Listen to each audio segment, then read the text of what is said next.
Ladies and gentlemen, the Alabama Senate will now come to order. Our prayer today will be delivered by Pastor Gary Winstead at Eno Baptist Church. Pastor Winstead is a guest of Senator Carnley. Pastor Winstead.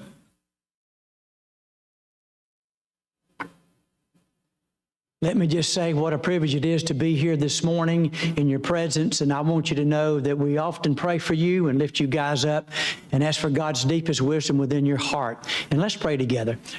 Our Father, we come before you this morning, and we thank you for the day you've given to us, Lord. Thank you for all of these in this room, our Father. I pray, God, that you would, as Solomon, you gave him wisdom in directing the country, Lord, and as you would direct these precious people here today, God, in the direction of the state of Alabama. Father, we thank you for the privilege you've given to us today, Father. I just want to honor you. I want to glorify you, Lord, and just ask your blessings upon this time together. And it's in Jesus' name I do pray. Amen. Amen. Amen. Thank you, Pastor Winstead. Today, the pledge will be led by Senate Page Caroline Gahn. Caroline is paging for Senator Shelnut. Attention, salute, pledge.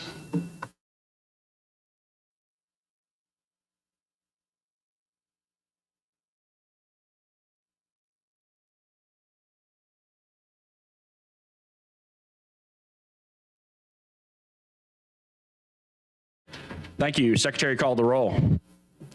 Mr. Albritton, Mr. Allen, Mr. Barfoot, Mr. Beasley, Mr. Bill, Mr. Butler, Mr. Carnley, Mr. Chambliss,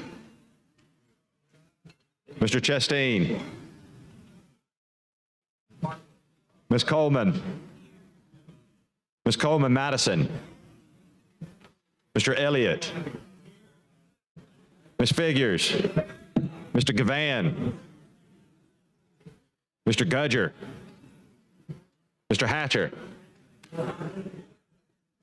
Mr. Hovey, Mr. Jones, Mr. Kelly,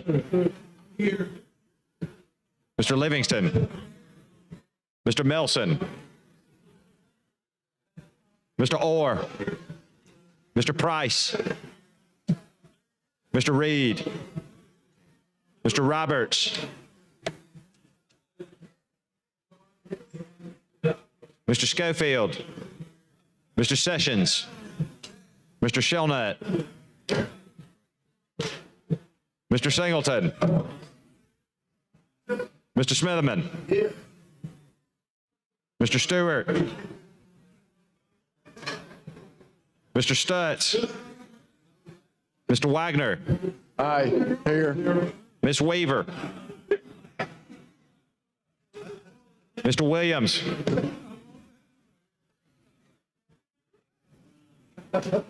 Jones here.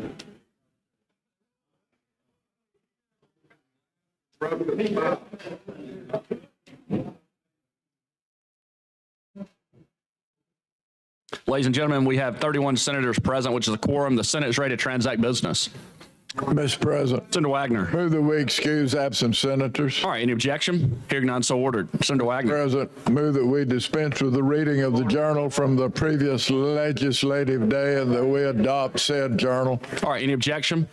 Hearing none, so ordered. Senator Wagner. Mr. President, move that we be allowed to receive committee reports anytime during the day. All right, any objection? Hearing none, so ordered. All right. Senator Wagner.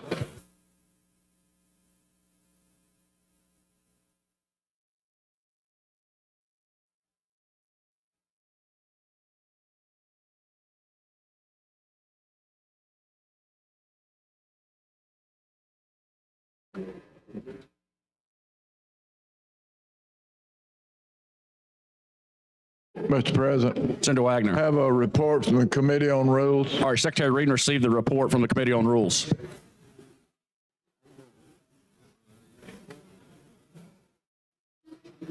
Report from the Committee on Rules, Senate Resolution Number 88, Special Order Calendar. Be it resolved by the Senate that the following bills in the order name shall be the special, paramount, and continuing order of business, taking precedence over all other matters until disposed of for the 26th legislative day only.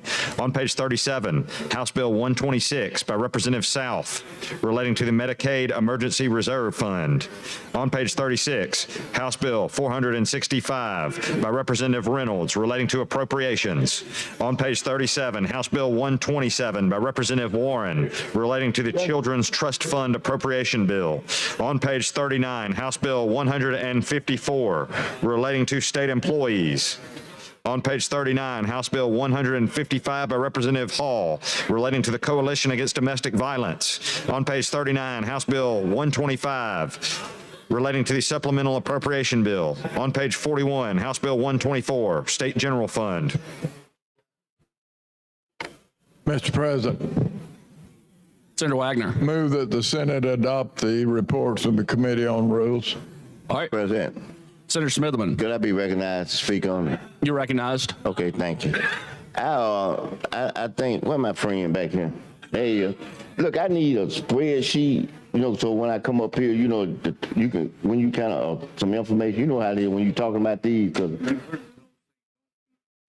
no, it's just that, and I'm talking on the bill, but I'm just talking to the main man. Yesterday I came up to try to get it. See y'all hear that? So he know what I was trying to do.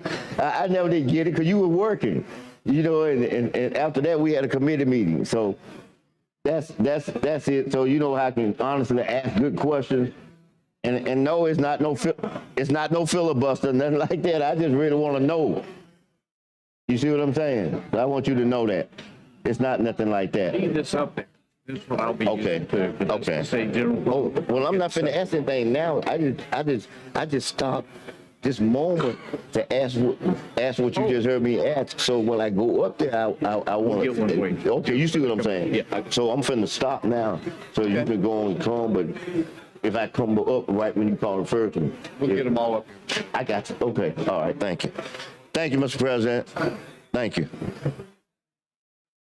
All right. We had a motion to adopt a special order calendar. You want to use, I guess, use the long roll, right? All right. Secretary, call the long roll. Mr. Albritton. Mr. Allen. Mr. Barfoot. Mr. Beasley. Mr. Bell. Mr. Butler. Mr. Carnley. Mr. Chambliss. Mr. Chastain.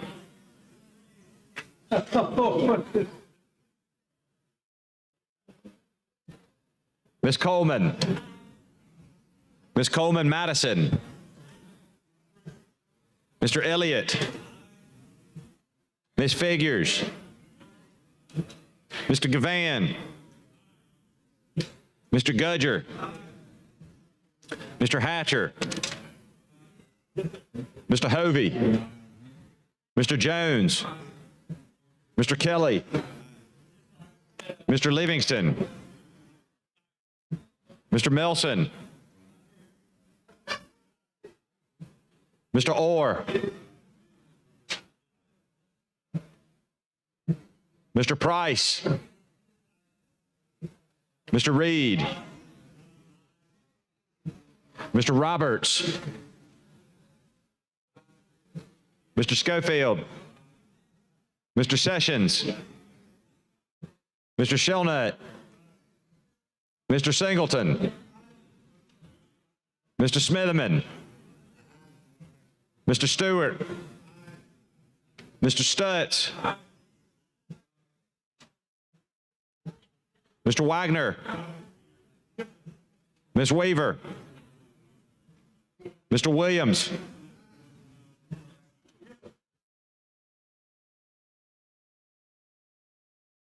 (32 ayes, 0 nays). The special order calendar is adopted. Secretary, call the first bill.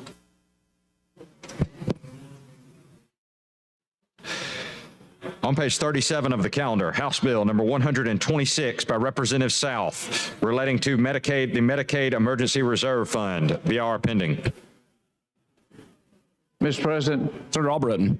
before I move into the BIR on this, I'd like to give an explanation of what we're doing today for a few minutes, if that'd be all right? I'm going to give some explanations of what we're doing today and the different bills and such, some history here, if I might, before I get started. Yeah, you're recognized to do that. Absolutely. Thank you. Yeah. Don't screw it up. Ladies and gentlemen, first off, welcome to our quadrennium and the first budget that we have to deal with here in this body. Before we get started, I'd like to point out a few things. The SOC has 7 bills, I think, on it. 1, 2, 3, 4. 7 bills. Each one of these is an appropriation bill. This consists of the budget package that is traditionally done here. Each of the bills are separate because they're coming out of separate funds, going for specific purposes, and they are handled in separate bills. Hence, that's why we have the package. You'll see these as we go. They're on the SOC, and we'll have a separate vote on each. I'd like to thank, if I might, before we get started, because if I get going and I'll forget, I want to do this first. I want to thank the legislative body for the work, all of them, House and Senate, on progressing and pursuing these issues. We're here to be able to appropriate, control, oversee, and designate the people's money, their tax dollars, to the purposes that are necessary to provide the services and the matters that are important to the state and for the betterment of their lives and for the betterment of Alabama. I want to review some history, if I might, just briefly, because I think all of us take this job seriously. How we got here and where we are. We have been blessed, and we are today because we have the largest budgets that we have ever had. It hasn't always been so.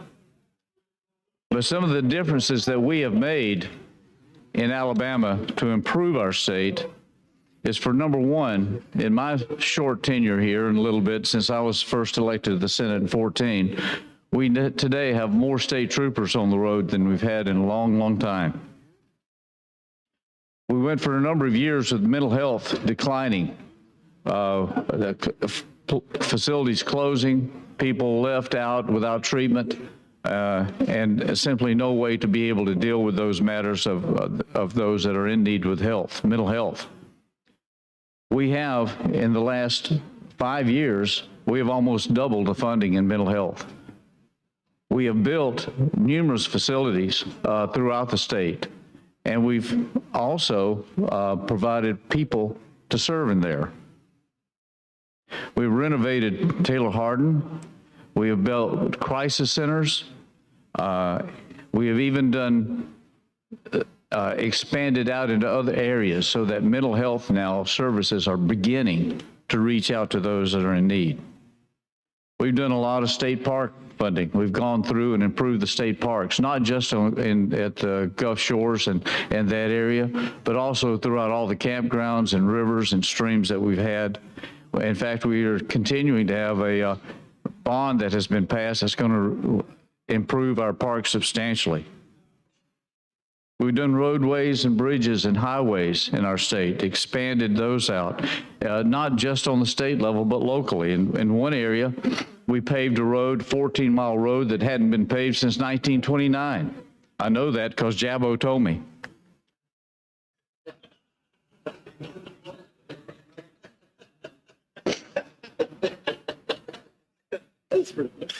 A true story, most of it at least. We've also taken and restructured the pardons and paroles completely. And in that, and by so doing, we have increased that by substantially improving facilities. A few years ago, we went out and purchased a vacant facility and have transformed that into housing for folks in pardons and paroles, to house them, to train them, to care for them.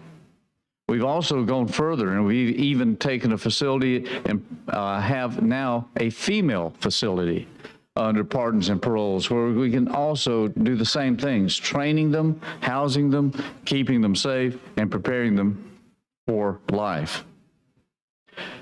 But the real big thing that's come into play that we've really taken a tackle on, that I think we need to take pride in, is what we've done is we've tackled the problem with our prisons.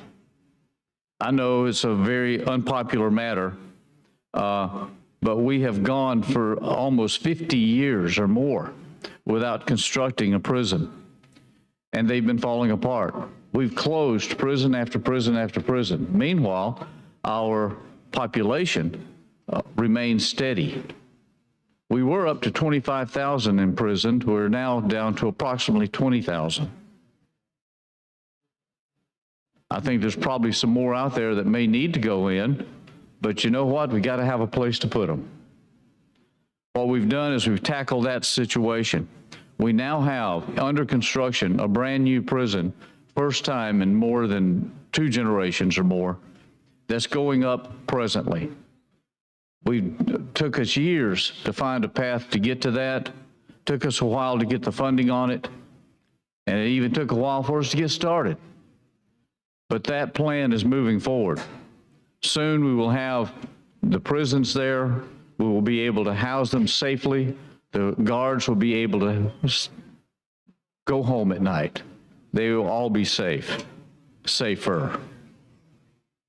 It was because of the efforts of this body and the legislature as a whole to take those issues to task and to take them on and to deal with them in a positive way. Now we're here today dealing with today's budgets. I hope we can get them passed. I hope we can get them through the conferences that will likely occur and get them completed. These are for the benefit of the state. We've made a lot of progress. I hope and pray that we can continue on that way.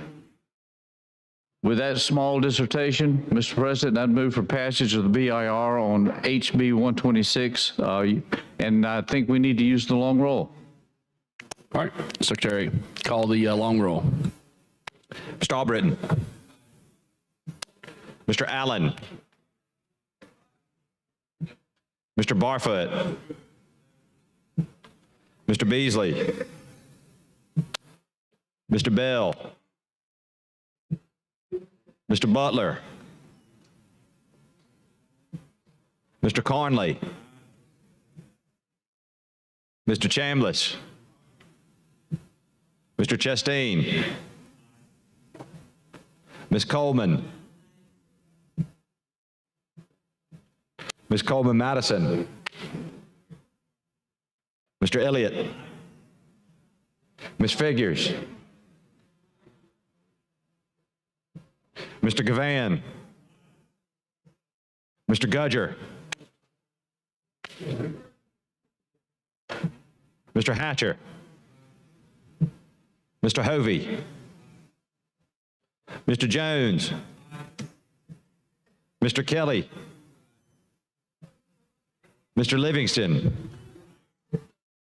Mr. Melson.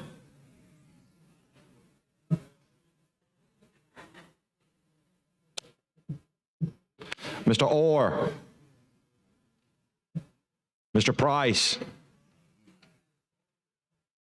Mr. Reed. Mr. Roberts. Mr. Schofield. Mr. Sessions. Aye. Mr. Shelnut. Mr. Singleton. Mr. Smitherman. Aye. Mr. Stewart. Mr. Stutz. Aye. Mr. Wagner. Ms. Weaver.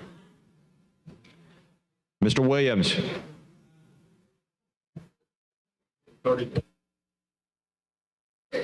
34 ayes, 0 nays. The BR is adopted. Secretary, call the bill.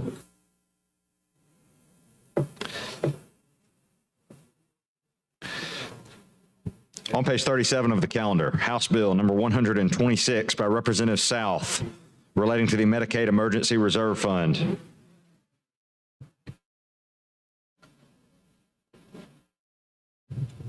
Senator Albritton.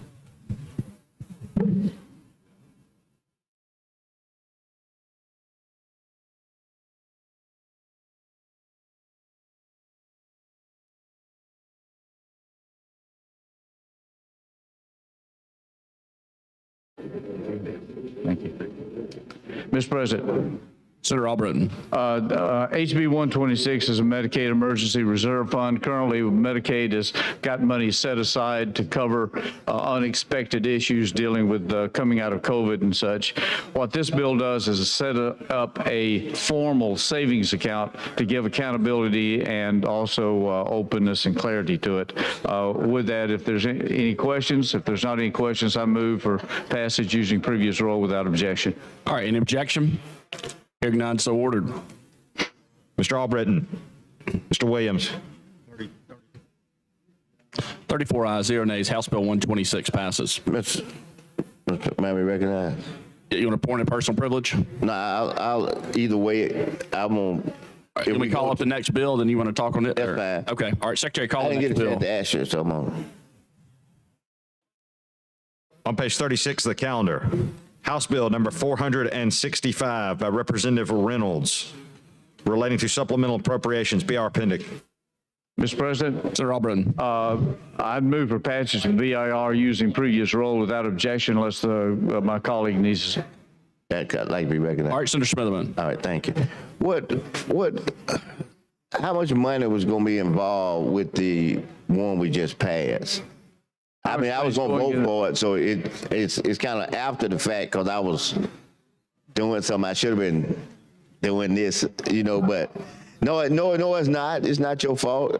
Hey, he was trying to help you, really, Mr. Chairman. He was trying to tell me what that related to in terms of as our citizens, So if we were talking about it, I just didn't know you were gonna pull the trigger that fast. That's all. And I don't blame you. You did right. What can you kind of tell me a little bit about this? Sure. This is monies that have accumulated right now, and under COVID, the FMAP had been increased, meaning that there's more money coming in from the feds and the state's portion is less. And also the numbers of people are remaining stable or increasing. Through that process, there's been an accumulation of funds. But now, since April 1st, we have gone into methodology where the emergency has been declared over and the opportunities or the review of each person has to be done. That's under federal guidelines and stipulations. They're under that process.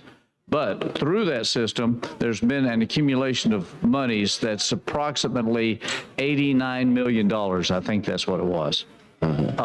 And that money has been held in a reserve by Medicaid. But being held by Medicaid, it's open to be used for any and all purposes. Already been appropriated, it's already there. They can use it for whatever purposes and whatever. And being a large agency, there's a lot of pulls and such.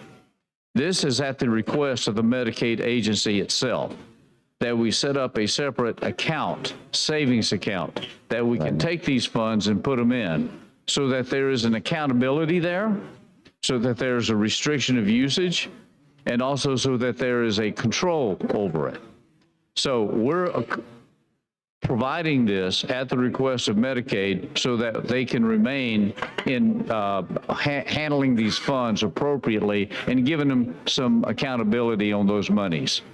Will we have any, let me ask you this. You the chairman, so if there's a way it, what way can we have impact on them in making those decisions? And I'll give you an example. And I don't know exactly, I'm just giving an example. My example may be inaccuracy, the reverse of what I'm saying. Okay, but say for instance, we give help for hearing in Medicaid, but we don't give for vision. Okay, you see what I'm saying? It could be the opposite or could not be.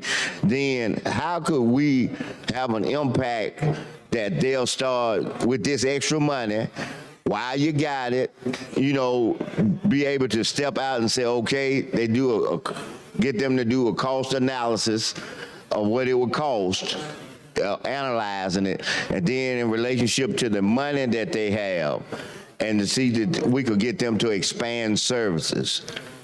Or better yet, could they look at and say that they cut off at this point, and then you have a category like what we talk about is the working poor, and that's people who work 30 hours a week, really can't qualify for benefits, you know what I mean, because they're not 40-hour full-time, but yet they're over the little threshold that you get, the easy just to get on Medicaid, because it make a little bit too much. So you see what I'm getting? How can we, as a body, not just me as an individual, what is there any leeway the way that the money is set up? Are there procedures that we as a body can get them to do that without just kind of going over there and begging them to do something? Because now I'm gonna cut short when I make this statement and let you respond, ask you to respond. That's one of the things that I've always been concerned since I've been in this body, is that we'll take lumps of money. Somebody tell us, they tell us because we have budget hearings, so we hear it. But those agencies tell us, and then we say, okay, that sounds good, and then we appropriate all this money over there, and then the areas that we know that need to be line itemed within the budget, that we don't take the time as a body to line item and put that particular amount of money in there to address that. We leave that decision strictly up to them, and then sometimes those areas we know need that assistance doesn't get assistance. And then another one is overflowing with, the money, because, by the way, I used to be treasurer for the National Black Caucus of State Legislators, and I set up budgets, conference budget, operation budget, and those line items, and you feel them. So when you hear me talking like that, that's what I'm talking about them, instead of us. So I'm gonna cut that short by saying this, that just kind of, I couldn't wrap myself around not sitting down, being able to do that. So in this situation, it doesn't look like, I had the bill over here, by the way, so I had a chance to glance at it, and I didn't see, it ain't but 2 pages, so it ain't saying much, so I'm saying, what about that? So now I'm gonna be quiet and let you kind of tell me about if there's some portals, I call them portals, if there's some little portals that we can go through to get something like that done. This will not change the controls of the money. Most of this, of course, is governed by federal guidelines, CMS, and how they have to comply with the reports and everything else, and the services they can provide and how much they pay. That won't change. This does not change that at all. We always have the opportunity here in this body to discuss or to allow particular services when petitioned, okay, to do so. But that usually takes legislative action to accomplish, either within the budgetary language or separate bill. So it doesn't change our abilities in that way at all. What this account does is it does identify 2 major items. Number one is it identifies that they have excess money that's not needed to be spent on the services that are currently being met. That's number one. Okay. So we have the opportunity to know when and how that occurs. Before, we don't. It's just one big conglomerate, okay? Okay. So this is a means that, one, it has that isolation factor. Number two, it puts a protection in there so that the money can't be used simply for operational costs. I see what you're saying. Okay? So it can't be used to go and get another vehicle. I got you. So it can't be used to enhance an office. Good. All right? Okay. That is the protection too, so that we can make sure that this money is used for services. Okay. Not for administrative. So that's the 2 advantages and the reason we needed it. Do they have the flexibility that we can draw down on it when we go to the federal government for the match? I know we appropriate X amount, and for the match. And let me just say this: I asked some questions just because of the nature of the fact that I really, I understand the budget process and I understand it, but the facts not being actually on the committee, y'all hear me say this a lot of times. I have to have what's called committee of the whole. So this is a general fund committee of the whole, so that I can kind of get that information because I'm not, on the committee, and so naturally I wouldn't. You saw me up there yesterday. So, not that I'm not interested and not that I don't try to kind of wrap around it, but when I kind of see those loopholes, I know as a nicety, you'll probably let me slide a piece of paper to one of the members to ask the question that I want. Okay.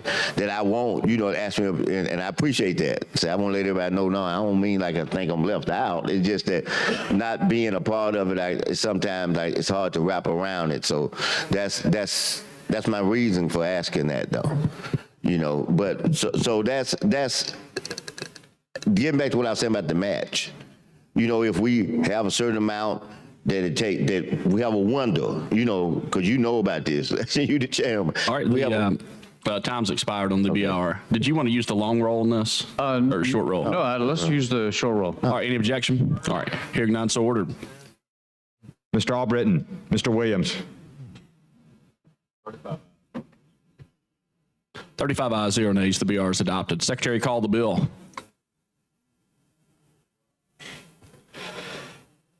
On page 36 of the calendar, House Bill number 465 by Representative Reynolds relating to supplemental appropriations. Mr. President, Senator Albritton. if I might explain what this particular appropriation is first, and then I'll let the gentleman continue if that'd be all right. 465 appropriation supplemental is a new supplemental appropriation. There's been cases filed on opioids producers because of the addictions that have occurred in that regard. This is a fund for those settlement funds. We had the first payment come in earlier, and this is an appropriation of a limited amount right now going out, and that appropriation is $10 million. I think that's what it is, and it's going out to those that's treating opioids.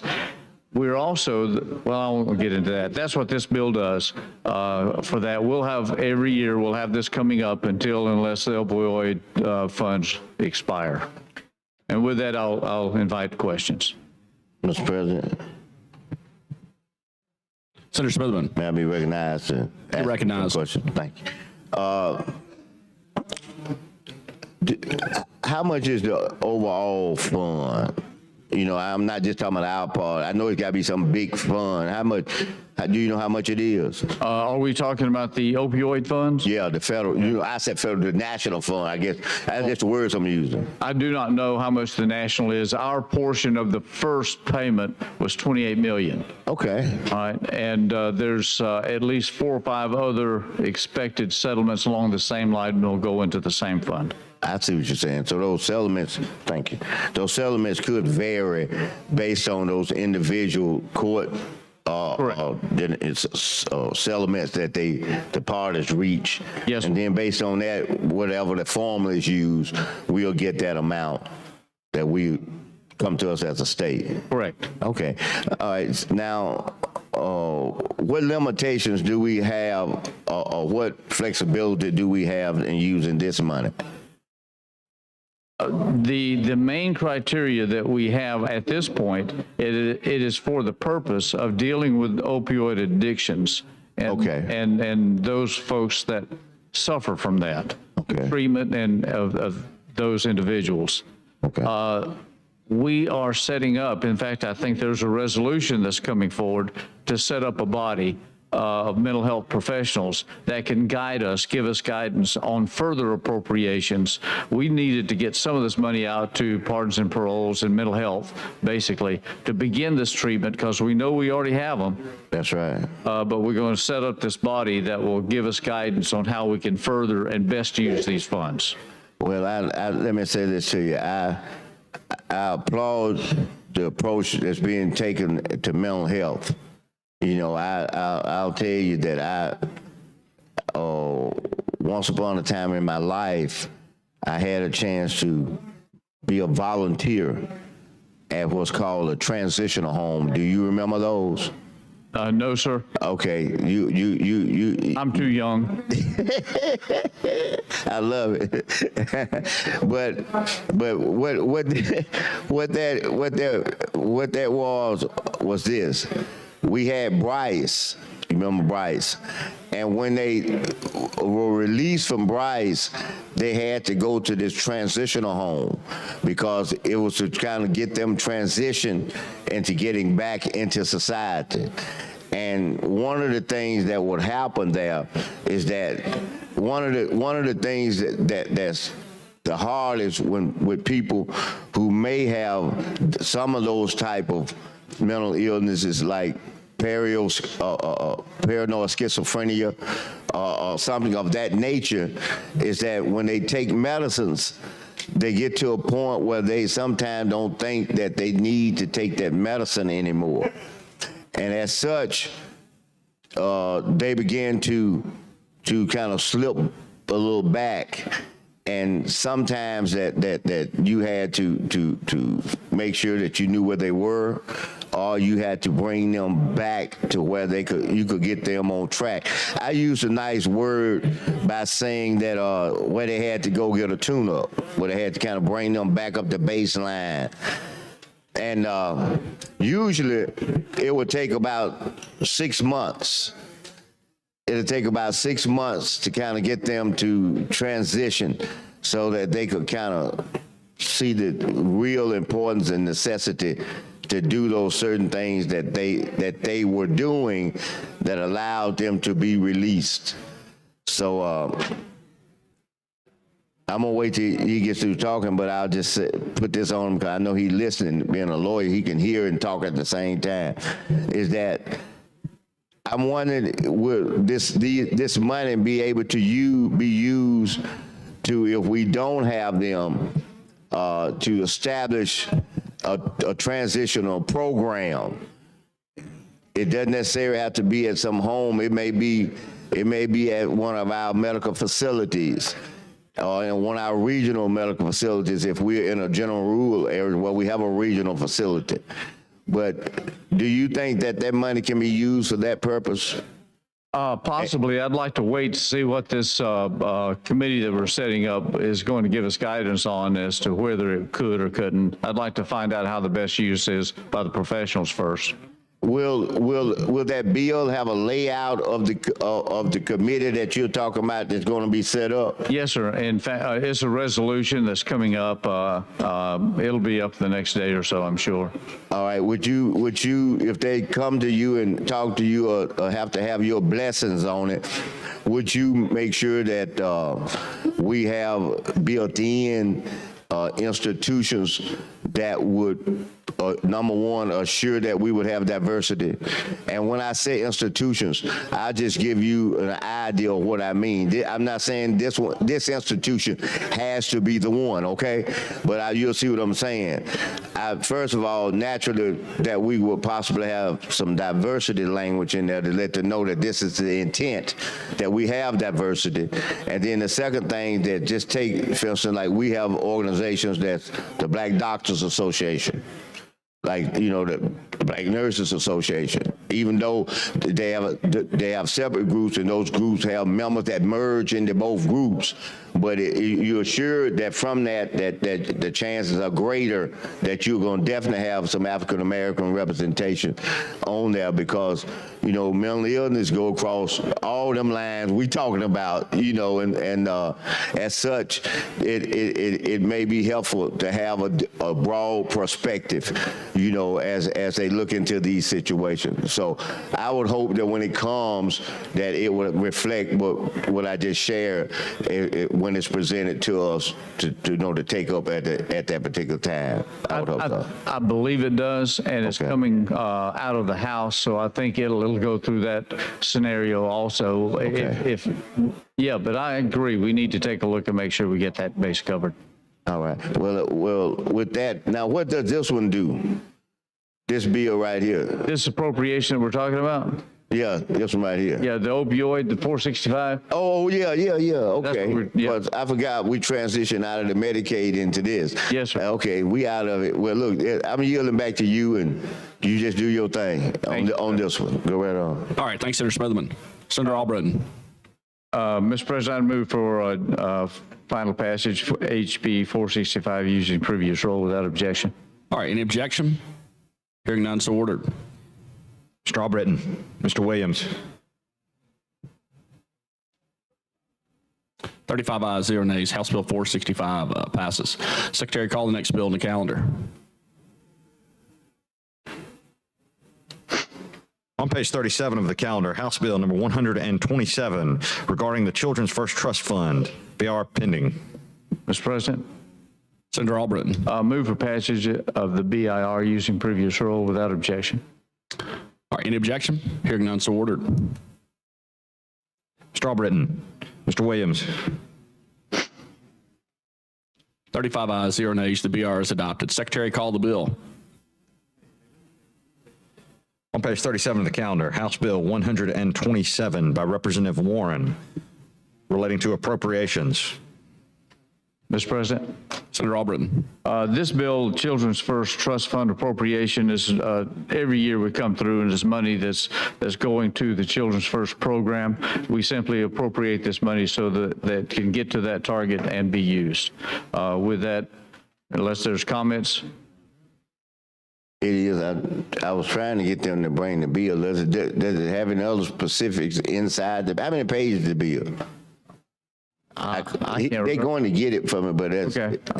3, I think. 3 pages. Yes, sir. That don't sound like a whole lot. It is. In terms of that part. Now, what's the amount? Because what you saw me doing down here, I was trying to go through this little sheet. This is supplemental, right? No, sir. This is not a spreadsheet on it. It's not showing up on the spreadsheet. Oh, okay. All right. It's directly in the bill, the amount there. Oh, okay.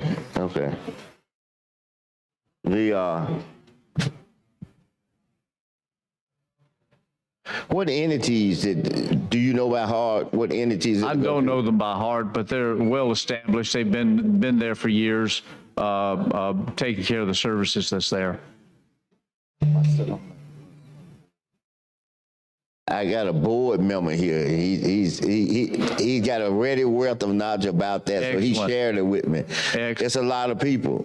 That's a lot of them.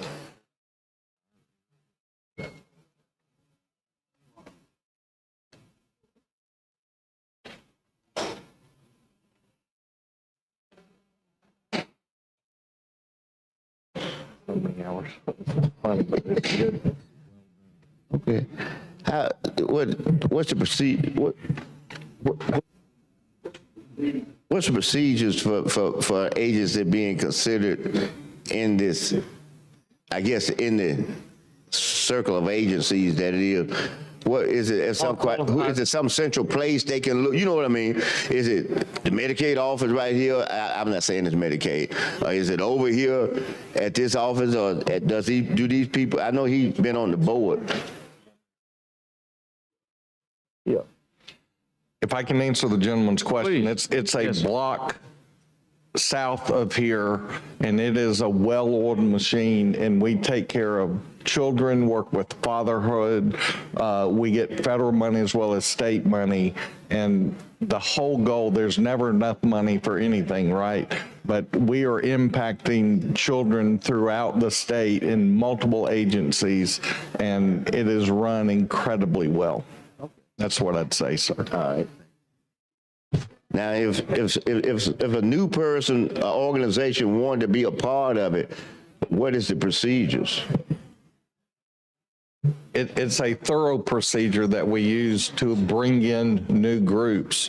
But I bet in your district and mine alone combined, there's probably 28 or 30 groups that once a year I reach out to and talk to, and they make their presentations and go from there. We meet 4 times a year as a board going through things, and every now and then we bring on a new one, but unless budgets increase significantly, it's hard to bring on new groups. So that's what I would say, sir. Okay. Well, and my response would be that because we're neighbors. And our district truly are neighbors. We meet up. When you get an opportunity, if somebody could give me a copy of the schedule or when they, like, you might have your calendar already that we meet here, let me know, and then I can just pass that on to someone that want to do that. Okay, thank you very much. Mr. Chairman, it's back in your hands. Thank you, Mr. President. Thanks, Senator Smithland. Move for final passage of HB 127, using previous rule with no objection. All right, any objection? Hearing none, so ordered. Mr. Albritton, Mr. Williams.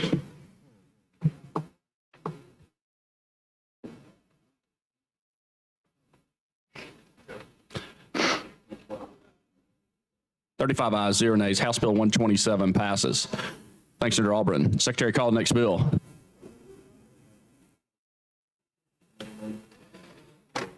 Page 39 of the calendar, House Bill number 154 regarding state employees, BR pending.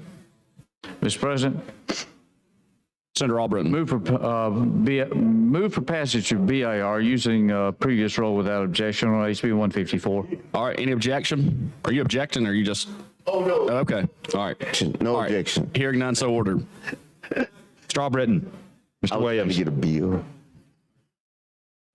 35 ayes, 0 nays. The BR is adopted. Secretary, call the bill. Page 39 of the calendar, House Bill number 154 regarding state employees. Mr. President, Senator Albritton. HB 154 is pay raise. State employees pay raise, 2% pay raise. And if there's no questions, I'd move for final passage using previous rule. Oh, we have a question. Senator Smithman, May I be recognized? you recognized. You said you were working on this. You know, I remember you was talking about this. Man, I told I'd be listening. You know, you be working. You were working on it. So you know, you were able to do what you were trying to do. So it's in the pudding, I guess. The flavor's in the pudding. So with that, I just yield back to you. That's all. Renew my motion, final passage of HB 154 using previous rule without objection. All right, any objection? Hearing none, so ordered. Mr. Albritton, Mr. Williams. 35 ayes, 0 nays. House Bill 154 passes. All right, Secretary, call the next bill on the calendar.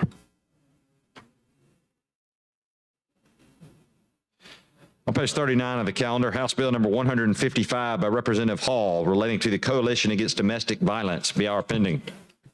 Mr. President, Senator Albritton. move for passage of BIR using previous rule with no objection on HB 155. All right, any objection? Hearing none, so ordered. Mr. Albritton, Mr. Williams. 35 ayes, 0 nays. The BR is adopted. Secretary, call the bill. On page 39 of the calendar, House Bill 155 by Representative Hall relating to the Coalition Against Domestic Violence. Mr. President, Senator Albritton. I would, well, first off, let me explain. This is the Coalition Against Domestic Violence appropriation. Again, this is monies coming in, going directly to that purpose and to that body. We have done this for a number of years now. If there's a question, I'll yield. Can I be recognized? You're recognized. All right, thank you. Now, I'm familiar with them. In fact, if I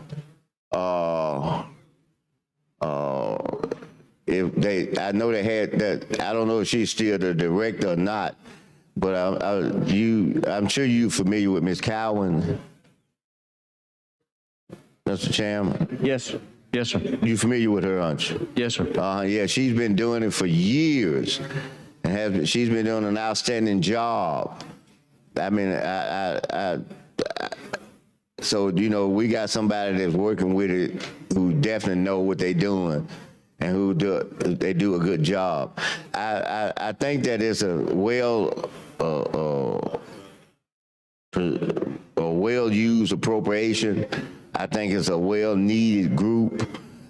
Most people don't track it like what I'm getting ready to say, but a little anywhere from I'll be conservative and say 42%, and I'll be a little open and say 48%. of our homicides, domestic violence. I mean, this is really needed, what they're doing. And is this a increase for them? Does this constitute an increase or level funding? They have normally been increasing over the last couple of years. I think it is. But again, the figure's actually in the bill. I got you.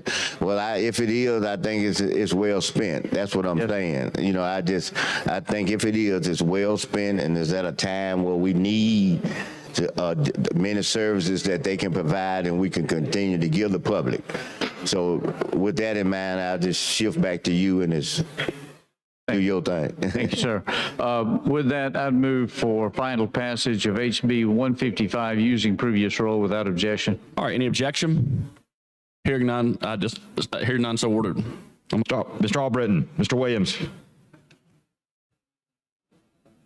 35 ayes, 0 nays. House Bill 155 passes. Secretary, call the next bill. On page 39 of the calendar, House Bill number 125 by Representative Reynolds regarding the supplemental appropriations. BR pending. Mr. President, Senator Albritton. I'd move for passage of the BIR using previous rule without objection. And if I might implore, there's been a technical error I've got to get through on this on a sub and such. So if I may get through so we can get to the sub, and then I'll yield for questions. You want to get through this bill right here? No. Is that what you're saying? No, sir. I want to get the BIR done, and then I have a technical issue I got to deal with. I got you. And get the sub on, and then we'll go talk. But right now, All right, go ahead want on, to approve the BIR using previous role? using. Yes. All right, any objection? No problem. All right, hearing none, so ordered. Mr. Albritton, Mr. Williams.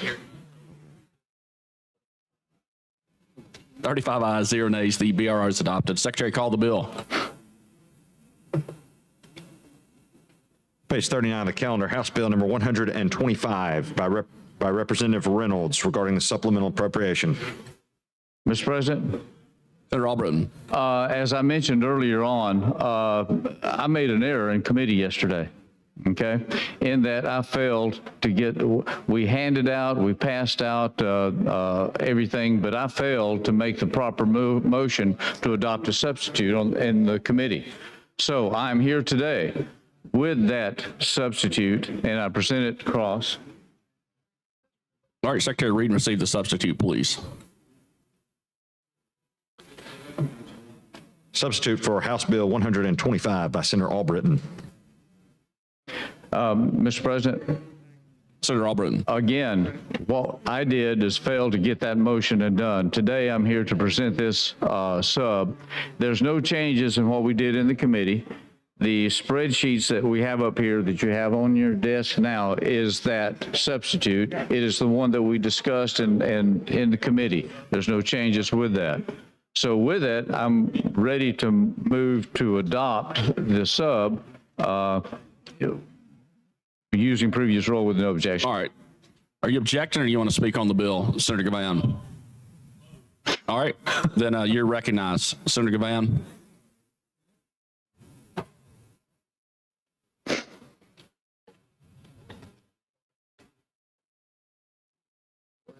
So now we're working on two different ones here. Is this the one that had a reference in for Huntsville Hospital that is no longer in there, or is that in the other budget we're in? Is that in 124? That's the other one. That's the other one. Okay. Well, I'm not going to fuss about this one. I'll fuss about the other one. All right, so we have a motion to approve the substitute using previous role. Is that correct, Senator Albritton? That is correct. All right, any objection? Hearing none, so ordered. Mr. Albritton, Mr. Williams. What are we on right here? 35 ayes, 0 nays. The Senator Albritton substitute's adopted. Senator Albritton. At this time, I'd yield to my colleague if he has questions. We kind of moved, the train was moving so fast that I want to bag the train up a little bit. just to ask the question. You know, Yes, sir. I was getting ready to ask, and then I was addressed about the BIR right quick and what I'm gonna do with it, and then I was talking. Next thing I use the know, rules as much as I can, Senator. you doing a good job. You didn't do nothing wrong. I just, you know how the 2 trains be coming by. I just missed the first train, so I'm just jumping on this one before it get by. When we did the other one, which was 155, we just did that before this one. What was that? It was by the chairman, you know, Representative Reynolds also. Oh, HB 155, the one we just passed? Yeah. What was That was the domestic violence. Oh, okay. Yeah, we got a chance. Yeah, we did that. Yeah, we got a chance to work on that. Yes. Let me say this to you, and so you can know I appreciate this. I understand why you had to go on and do it that way at that moment.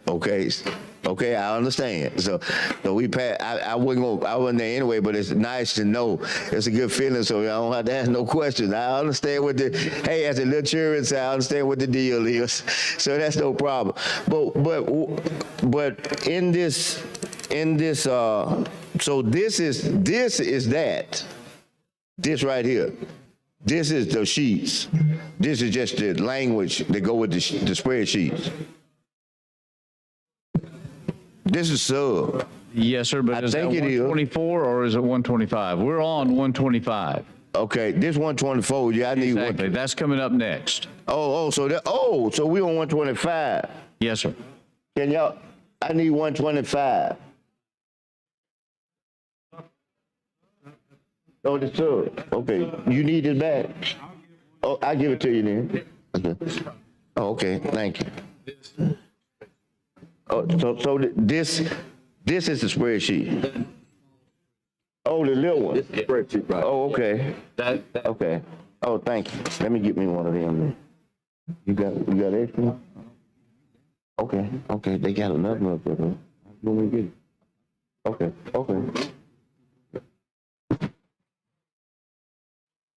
Okay, now would you? Okay, thank you, man. Thank you. Okay, you want to? Oh, okay. Can you kind of just give me an overview of this spreadsheet? I guess it's the same thing with the bill, but just in your own way, the way you want to give it to me is fine with me. I will try and do my best. You can do the short version. I mean, I'm not. You know what I mean? I just want to kind of understand it. This is taking first off, this is the supplemental, meaning this is the monies that we have extra in the current budget that we're spending. Okay. And keep in mind that we've already spent several parts of this. Not in this one, but previously. We had a previous substitute in which we paid off the Alabama Trust Fund. I remember talking about that, yeah. Okay. All right. In this one, what we're also doing is we're setting up, and along that same line toward the back, is we are establishing or providing $50 million into our general fund savings account. Okay. We already have a savings account established now. It has 100 in it, and this will put an additional 50 million in. How much you say we got in there now? 100. Okay. So this will take us up to 150 million. That's number 24 back there on the back. Yes, sir, it is. Okay. Mm-hmm. Also, on line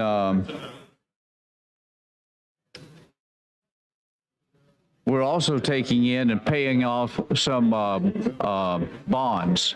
That's in here also. Bonds that there's about 4 of them, I think, that are coming close to being due that we're making payments on. So we're using the money that we have now to pay those bonds completely off to get ourselves out of debt.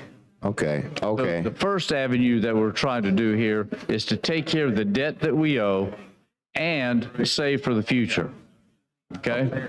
Okay. So those are what we're trying to do in the initial parts of this. Okay. And that, I think, is over as item in the small side, line 7. Which way you are now? It's on the second page. Okay. And it's a little number 7 by 7 there. It says debt service. Yeah, I see it. Okay? That's what else you saying we paying off? Yes, sir. Yes. Okay. So those are the primary aspects. And then what we've done is you'll see as we go through there at 3 full pages of other entities and that we're sending monies to for various entities and things, mostly one-time deals, such as the Supreme Court to do repairs to the building there. Yeah. And other issues that's going on. We've got the Historical Commission, Senior Services. That's the one that feeds us old folks, if you will. Where is that? What number is that? That's on this page 2, number 11. Yeah, that's a good one right there. Okay, we're bumping that up out of the monies that we got to make sure that those, they get quality meals and such. We've got the forensic sciences in there. We've got the military department. That's the military for the National Guard Armory that's being built. What's this? That was on also page 2 down on little line 14. Huntsville Armory Construction. Where is it? Number 14? Number 14. Okay. Okay. Then we've got pardons and paroles. You know, they're moving out of their office buildings out to the east, and they're moving back downtown. This is covering some of their moving expenses there. Okay. We got Department of Corrections Foreign Offender Management Program that's going on. We're funding that. Okay. Got the ALEA that's there also. Governor's Mansion, of course, that's there. We've got the Forestry Commission, tourism aspects that's there. That's kind of where we are. Okay. Let me see what this is.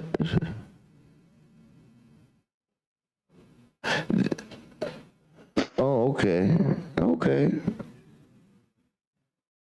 You got some good things going on in here. I thought so. Yeah, you do. You got some good things for real. You got. And I see. Well, I'll wait till you come back.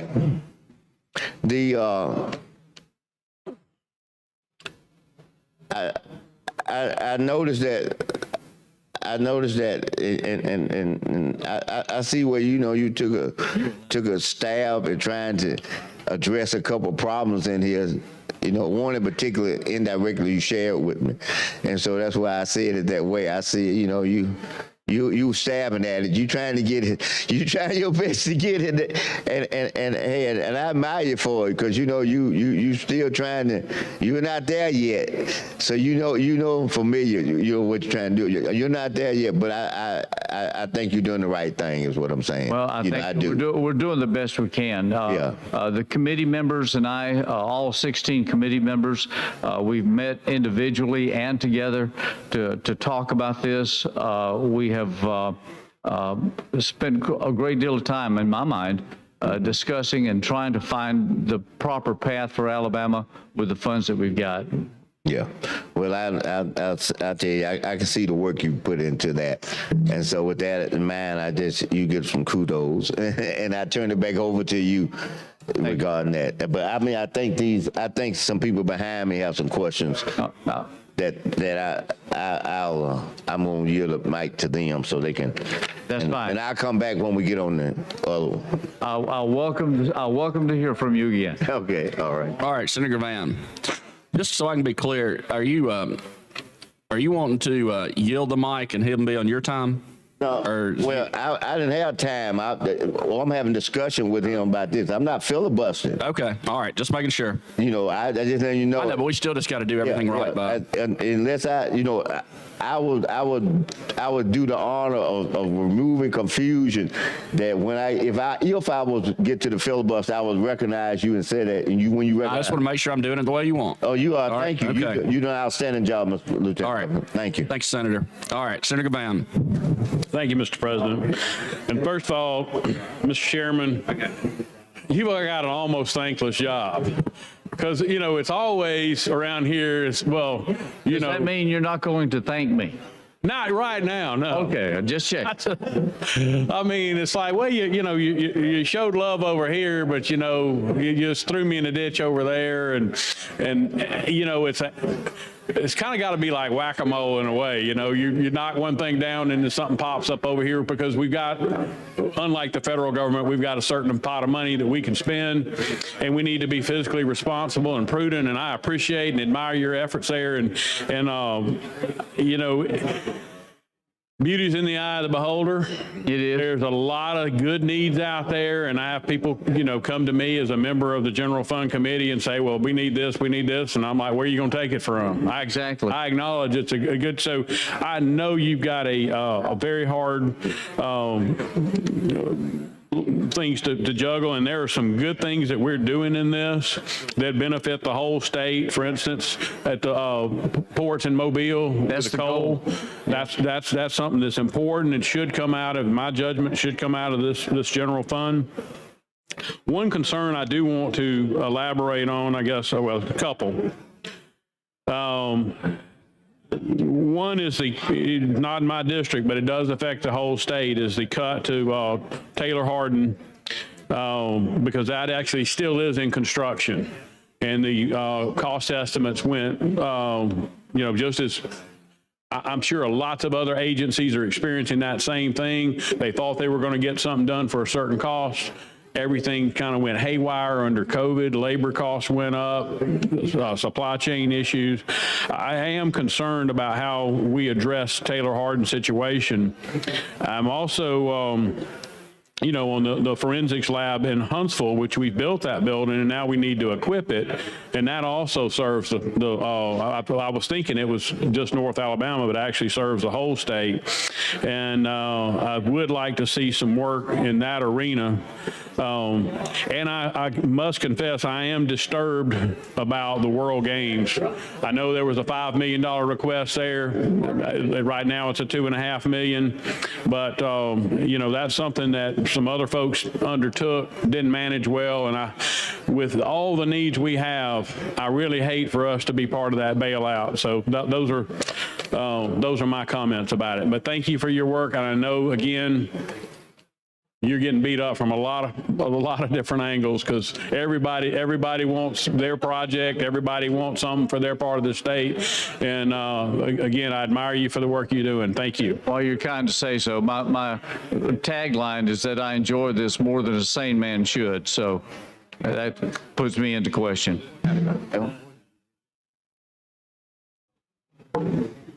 Mr. President, Senator Barfoot, I'd like to be able to dialogue with my friend, Senator Albritton. you're recognized. Thank you.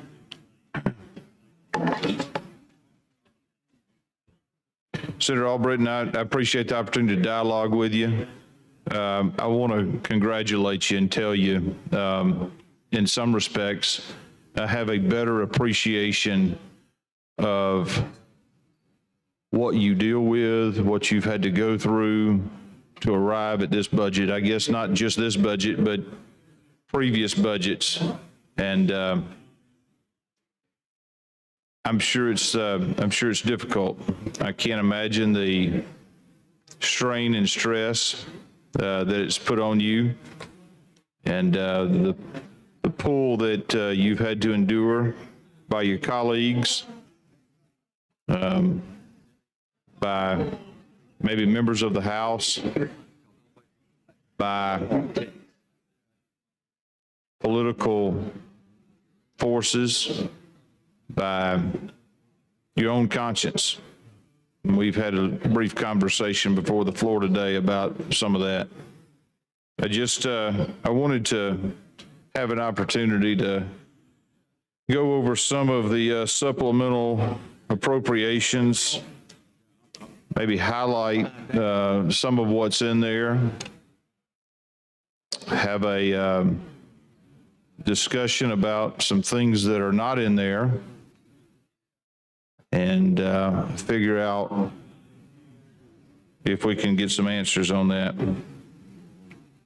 I know you're engaged in a conversation, so I'm going to just begin to point out a few things. It appears to me that the recommended expenditures were, by the governor, were a little over 3.234 million. That's, excuse me, $3,234,659,453.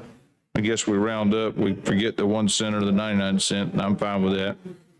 Looks like the House passed supplemental expenditures was higher than that, $3,247,824,453.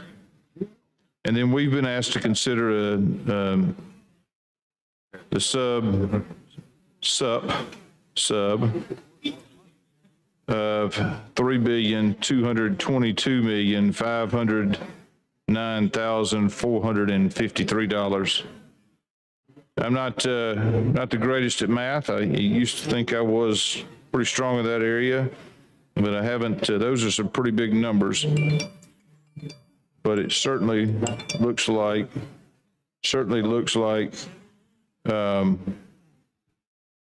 there's a significant difference there.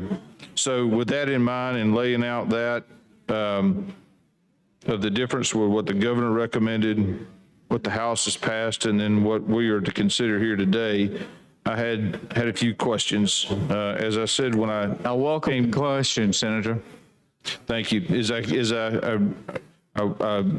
I come to dialogue with you, to say again to you, I think you were engaged in conversation, other members heard it, and I spoke to you briefly about this morning, but the enormous weight that I'm sure you've dealt with in every budget, but this budget in particular. It's the largest budget we've ever had. And frankly, in my tenure, this is the most difficult budget we've ever had. Well, you as a lawyer it's know. not just the amount. It's lots of other factors that have come into play. But that's not a complaint. I'm bragging.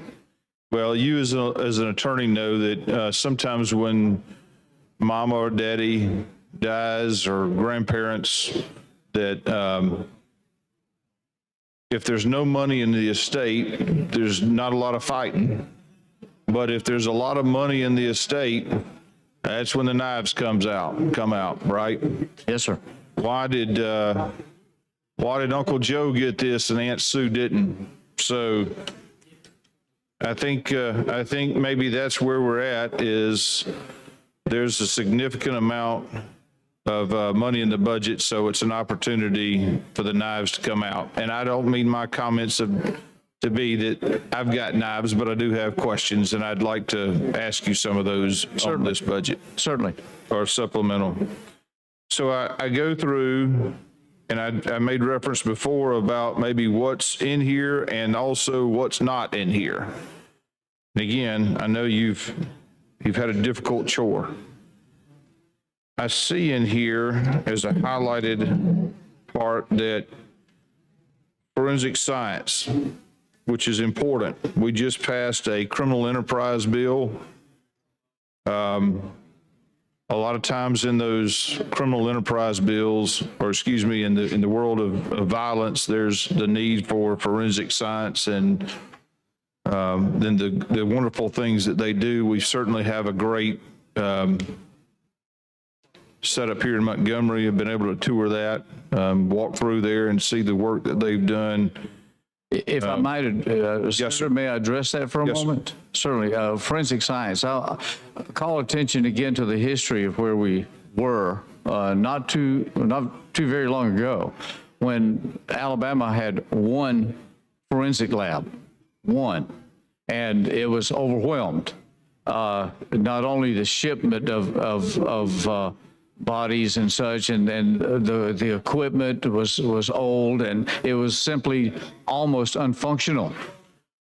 Since then, we have not only improved that facility, but we've also put new facilities in. We have built them. In Huntsville, as we talked about, that's a brand new facility. Federal dollars went into that. That is state of the art. We put a lot of money into that. That's what occurred over the last couple of 3 years. The same thing with Dothan. We put a new forensics center in Dothan. And I think we have one here in Montgomery. I may be wrong. A wonderful facility, great folks that work there and do state-of-the-art work. I mean, when I say state-of-the-art, I don't mean just good for Alabama or just good for the Southeast. I mean good for the nation. I mean, when you compare to the rest of the facilities out there. Exactly. And all of these is much advanced and has taken a lot of treasure, of Alabama treasure, to put these in place. We bit that bullet and put that in. It's my understanding, and I may be off on this, but it's my understanding that in Huntsville, they've built, that's the latest one, I think. They've finished the completion of the building and such, but because of cost overruns, inflation, if you will, and other matters that's come into play, because of COVID and supply chain matters, those costs have escalated. And what we have here, the request was for $4 million to put supplies in, equipment, to finish with the equipment. That's a cost overrun. Now, I'll call attention to this, that we've put a lot of money into this already. Additionally, everybody that's doing construction is suffering cost overruns. Every construction project is going to cost more than we thought. We have hundreds of millions of dollars in water and sewer lines going in. That is for a finite amount, but those are going to have cost overruns, as has Taylor Hardin, as has every other one. If the state, the state, take on the obligation of meeting every one of those cost overruns, we won't have a budget anymore. I'll also call attention to last year when inflation was cooking and going to town. We in the state called budget hearings, public budget hearings. We did it for over the whole summer. 4 months we met, called agencies in and said, inflation is running wild. How are you adapting to it? How are you coping with it? What's going to be your needs? Have you considered this? We are trying to focus on that. That was last year we called attention to that. My point is, we've made the efforts here in our state to try to call attention to those and focus to these and get prepared for it. We do not have the resources to meet every overrun that's there. We've got to find other ways, partners, if you will, local and otherwise, to find and fill those gaps.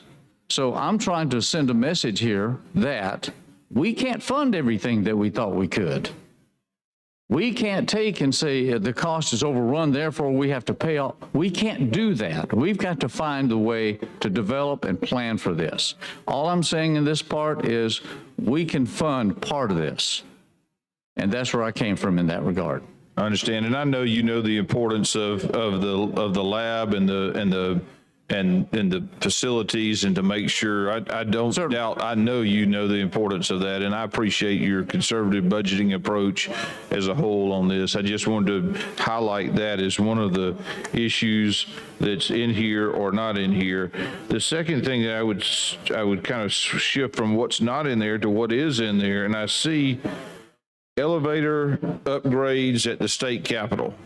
My question is, what's wrong with the elevators we got? Don't they work pretty good? The answer to that is no.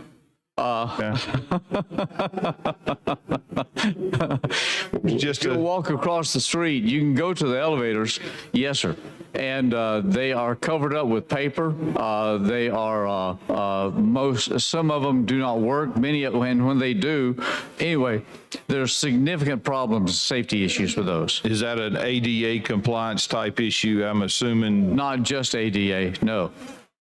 But you believe a valid need that something needs to be fixed at the state capitol? There is. Now, I will tell this story, true story, if I might.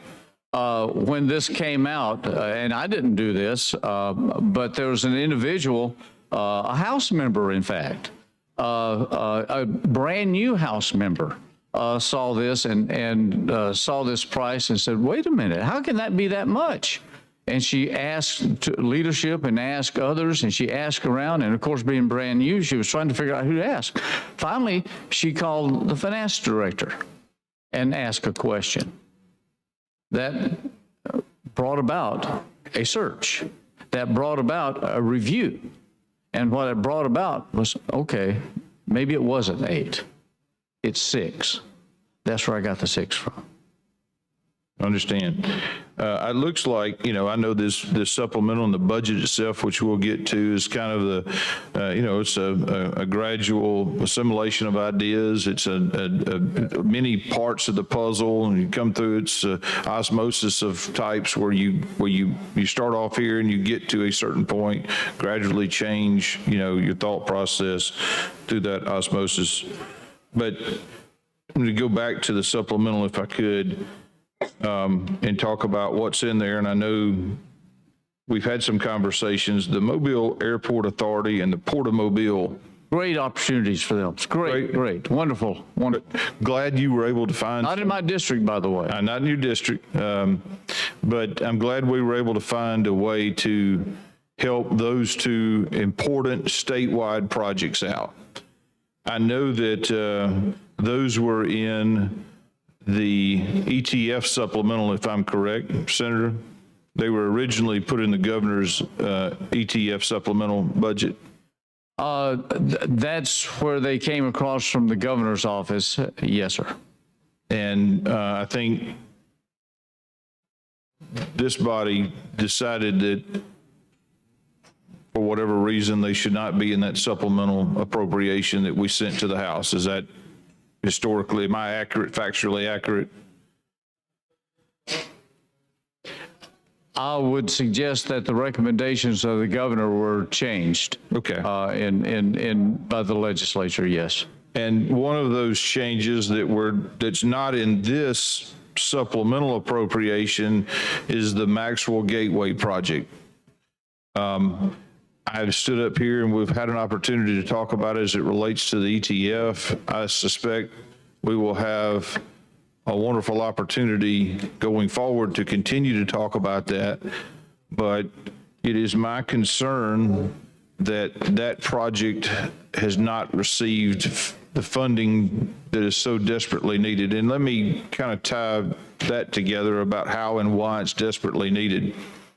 The Maxwell Gateway project, as I have mentioned before, is a project that has been, I think, mischaracterized from the beginning by some in the media as a whitewater project only.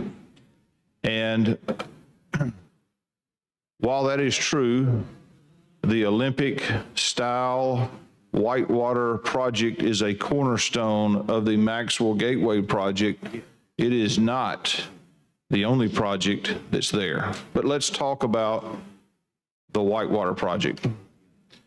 That is not just, as some folks have envisioned it, a slip and slide on the side of the road.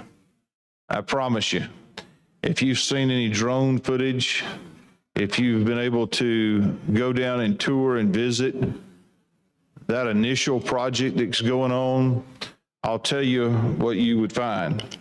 You would find a whitewater facility that is tops in the nation and, quite honestly, maybe tops in the world.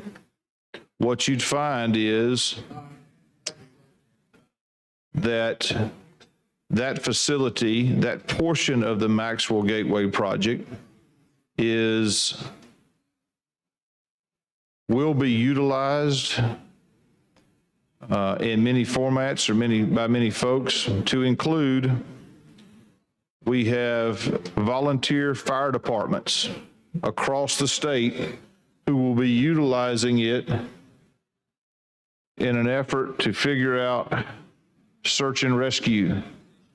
With the fast flowing water that's there, you cannot better simulate that condition except in that project.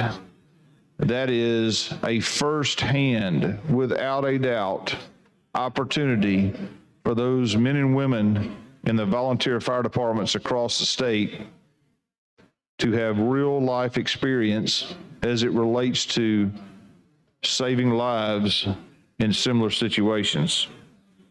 I'll tell you what else you'd find at the Whitewater project that's the cornerstone of the Maxwell Gateway project. You would find that you have children who are engaged in STEM projects and STEM classes in Montgomery, who will be there to examine and look at various aspects of how the hydraulics work, who will have real life experience in looking at that plan and that project to figure out, the practical application of what they've learned in school. I tell you what else you'd find at the Whitewater project that is a cornerstone of the Maxwell Gateway project. You would find that it is a quality of life issue. I mentioned this when we discussed the supplemental of the ETF, that you have men and women who serve this country, who come to Montgomery of all types, who come here to go to Air War College, Air Command and Staff in the Air Force. You have their family members. You have civil servants who are located here in Montgomery. The governor's done a great job.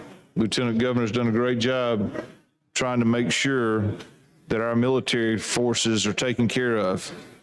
And we've seen that in Huntsville, what could happen up there with Space Force. And I think it's imperative that we understand that so as Maxwell goes, so goes Montgomery. And as Montgomery goes, so goes the state of Alabama. Now, I've had an opportunity to go out there and visit it. So those are not, I've had an opportunity to not only go visit, but I've had an opportunity to visit with personnel who are at Maxwell. And they tell me that it is paramount. One of the things is paramount to keep a base in place is to make sure that the quality of life for those Air Force members, their family, and the civil servants, that we have that quality of life, and that is a piece of the puzzle. So we've got a three-pronged approach. We've got at the Whitewater facility that is the cornerstone of the Maxwell Gateway project, you have the education component with the children in school who are seeing the science behind hydraulics. You see that it is benefiting the volunteer fire departments across the state from doing that, search and rescue type training.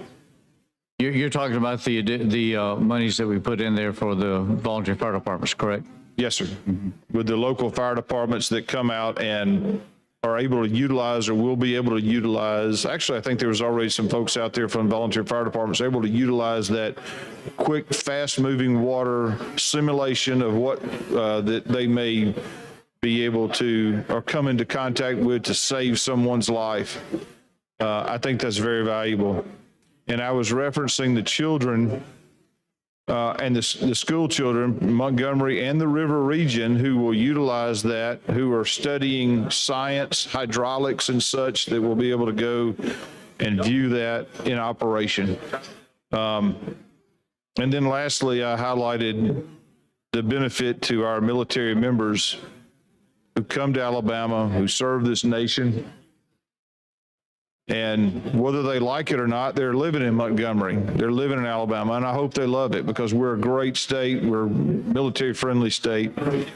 But we certainly want to make the best for them that we can. So I noticed that, and again, going to the Mobile Airport Authority and the Port of Mobile coal, important projects, no question. also noticed that they were not fully funded. You were not able to fully fund those projects. That is correct. The demands are high. The resources are constricted. And I know part of the issue is we're suffering from proration by expectation, is that so many people feel that we are flush. There's always money there. Don't worry about it. I would suggest that is a very leaky vessel to get into. We have the people's money that we are entrusted with. We need to be much more careful with that. Well, let me say this. It's, and I won't belabor the point right now, much further on this bill. I will have some continued comments as it relates to what I've talked about already, some other things that might be in the budget that we'll get to in a little bit, as well as the ETF. I suspect that both of those will probably be going to a conference committee. The members of this body, I'm certain, will have a watchful eye on what evolves through that. I want to tell you again, I appreciate your conservative budgeting approach for the state of Alabama and the hard work that you've put into it. And my no vote on the supplemental is not reflective of the work that you've attempted to do. Thank you for that. And thank you for your honesty. Again, I'll take the opportunity, since you mentioned this is the work of 16 members of this body that brought in their wisdom and diversity and voices in on this. So I appreciate their help and support. Thank you for your time, Senator Albritton. All right. Mr. President. Senator Allen. So may I have some time? Yes. What in the world? Yes, you're recognized. Roger. All right.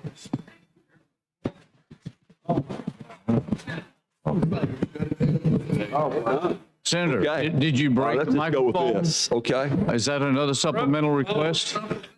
Yeah, right here. That's, I ain't gonna talk right now, Roger. okay, here we go. Mr. Chairman. Yes, sir. Listen, you have done an extraordinary job with what you've been told to do. And Well, I appreciate that. There's another word and used. certainly it's an impossible task for you. I can certainly understand where you're at this moment in time. And but I would like to review a couple of things with you. And, Yes, sir. Please. And one of the positive things that took place is that back in September, I spent a day in Mobile, at the Port of Mobile, and saw what was taking place. And I saw barges after barges after barges after barges loaded with coal shipped out of Walker County and Tuscaloosa County, and waiting for the equipment to work correctly to unload those barges. And one of the unique things about that is that the coal companies don't get paid until the barges are unloaded. And of course, it's a great impact for our state, you know, for the Port of Mobile and for the citizens of Alabama, and in particular for Tuscaloosa and for Walker counties. And so what's developing now is that I've been told that there's going to be a number of new jobs created in the coming months dealing with the coal industry. And so what took place in the numbers here is it's going to be very, very helpful. And so I want to commend you for that, because you see the big picture. You see how it's going to affect the entire economics of this state. And so I appreciate that. And that is, you know, so the priority chain, you know, I think you got that dead on and correctly. So I want to thank you for that. Senator, may I interrupt you for just a moment along that line? Sir? May I interrupt you and comment on that for a moment? Yeah. Okay, because I need to address this and directly with you, and I may as well do it right here. You noticed that on the supplemental, there was the governor's budget sent over $10 million for the Carrollton Hospital. Okay, that's in your district. I've seen it. I've been there. I know where it is. Well, I also know how Carrollton got its name. All right, I know who it was named after, but that's immaterial. Are we talking about Pickens County or? Yes, sir, we are. Okay, all right. All right, that's in your district, and I'm aware that that has been zeroed out. I want you to know that that was done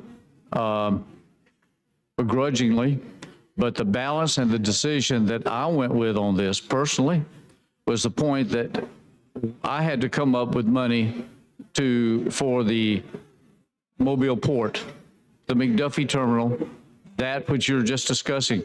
Yep. And that was going to have a price tag of $25 million. I didn't have $25 million.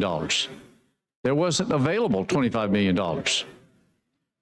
So, knowing that it was going to be benefiting your area and that I saw this as a kind of a joint venture, that was part of the hard decisions I had to make as to where I was going to come up with that 25.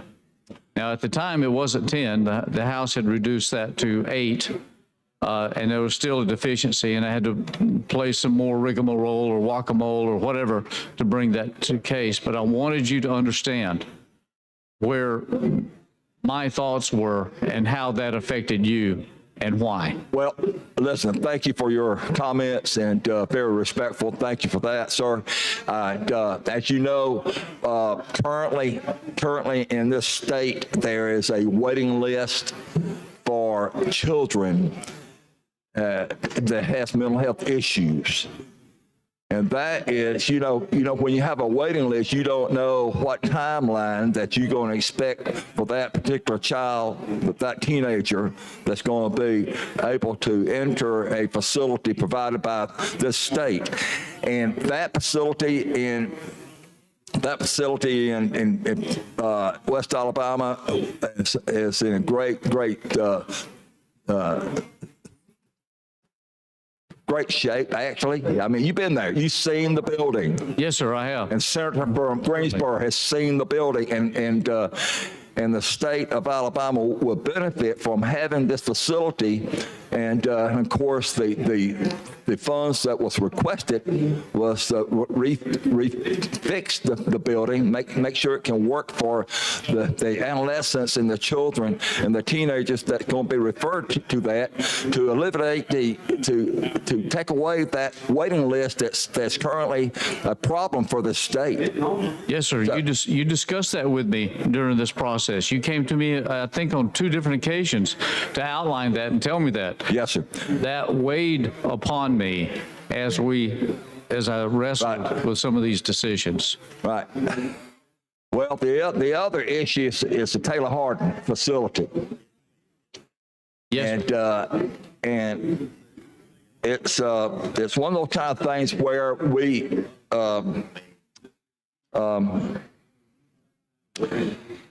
you know, it's a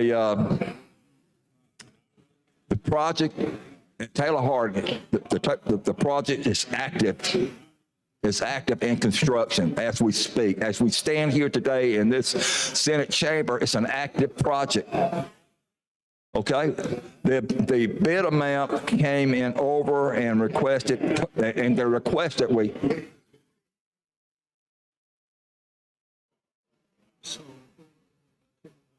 All right, thank you, sir. Yeah, not complete.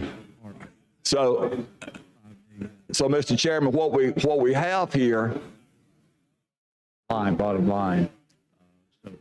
What we have here, ladies and gentlemen of the Senate, is that we have an active construction project taking place at Taylor Hardin, and we must take a step or 2 backwards and look at this and evaluate this carefully, because if we miss this timeline, in the end, we're going to be paying a lot more for this particular project. So So, Mr. Chairman, I would ask you to again take a look at this and know that. Anyway, I'm sorry, I understand, but that's okay. But when you're looking at delaying a project that's already active, then of course we all know, and we've been reading the news reports and business reports and the journals, that what's happened to the construction cost. I mean, they're way out of hand, and and so we're faced as policymakers to look at this in a very careful way to say, wait a minute, are we setting the priorities like we should? So, I just want to make sure that you understand that this is an active construction project that this state has engaged in, and we need to be mindful of this. If I might explain a little bit of what has happened along that line, if I may, okay? Yeah. The governor's budget came over, and that recommendation was $23 million for Taylor Hardin, okay? Construction costs, you've already talked about that, and I've already spoken of construction costs. Now, yes, I took it out of the supplemental completely. However, we did put $5 million, which the ETF agreed, and that $5 million is going to mental health to help offset that. Additionally, I've taken the general fund, and you see this in the general fund in the next bill. I have boosted the amount of money going to mental health to help cover some of that cost. Now, I can't cover it all. There's no way I can cover that in the way that we have it. Yeah.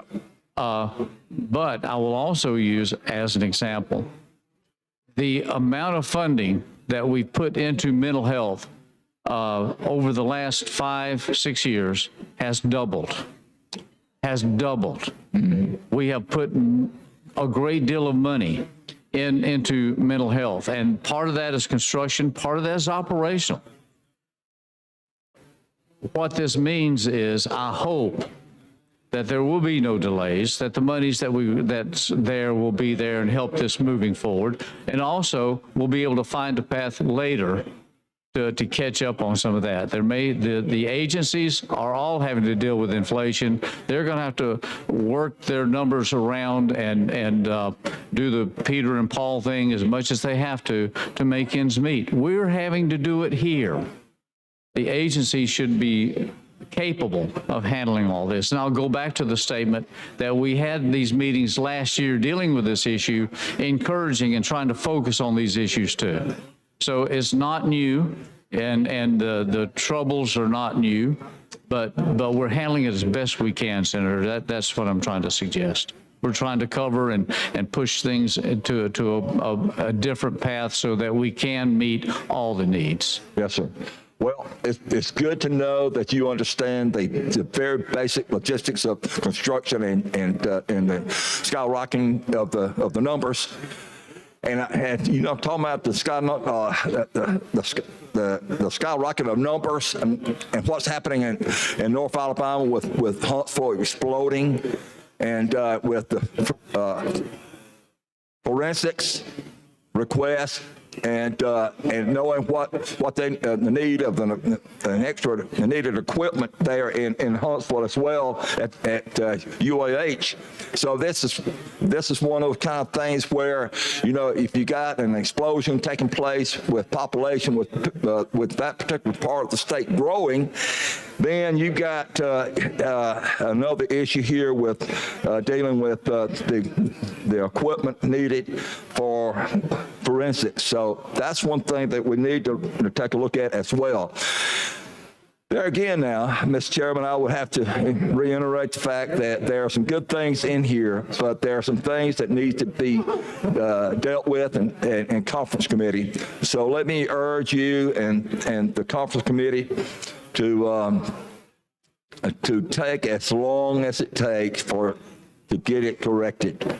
And that's what I'm going to encourage you and the conferees to do, because there's too many important pieces that's missing in this HB 125. So this is one thing that needs to be done, is to take a look at those priorities that has been listed here.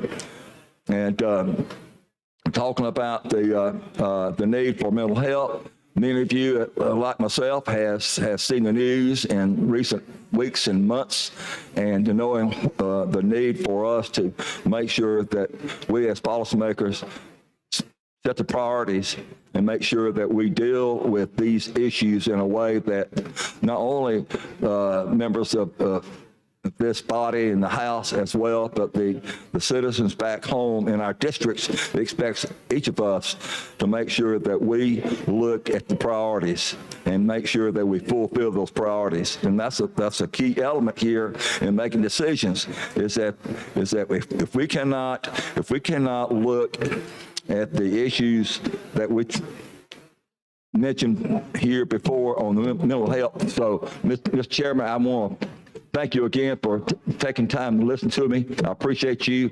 But in conference, we will be meeting again. Yes, sir. Thank you, I sir. appreciate your patience.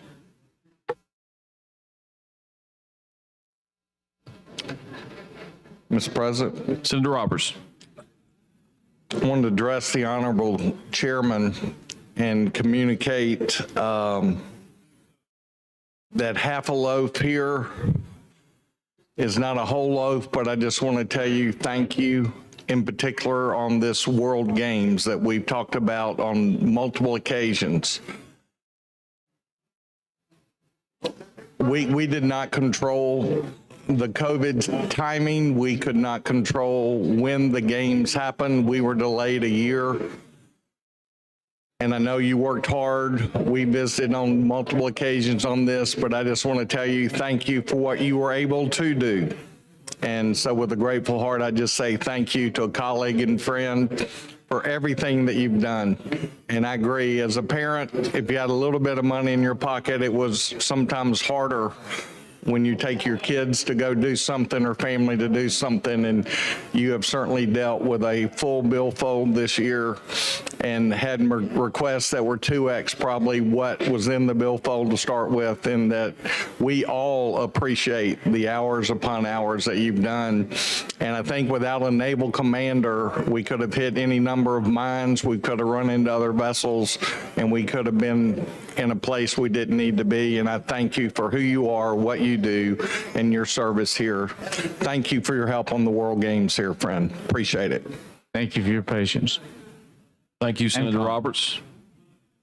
Senator Chambliss. Mr. President, I'd like to dialogue with a sponsor. You're recognized.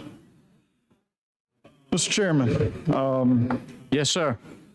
appreciate all the work that you've put in and all the discussion that we've had and the back and forth. And, you know, there's been a lot of discussion today about individual line items and individual projects and individual expenses and whether they're in, whether they're out, whether they're cut, whether they're not.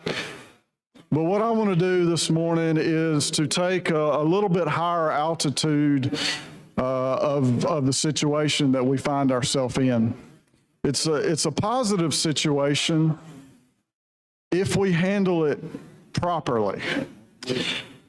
But if we don't handle it properly, it may seem positive for a while and then turn into a big negative. So for me to talk about this, I have to look back a little bit in the past to see what's happened before, because that is my strongest indicator of what's going to happen in the future. And unlike those who forget what's happened in the past and repeat their mistakes, I think it's imperative for us to have this time that we talk about that. So you know my background, and you know that this is my 23rd, if I count it correctly, government budget that I've been involved in. And if you count double in the Senate because we have two budgets, maybe we can say the 32nd.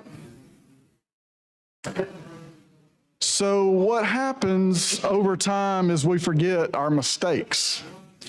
So I want to talk about some of those mistakes so that we don't repeat them.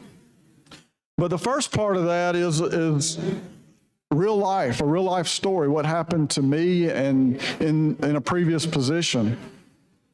We as a governing body were trying to be conservative and trying to look for the future and look ahead to make sure that when we have a downturn in the economy, we are prepared for it.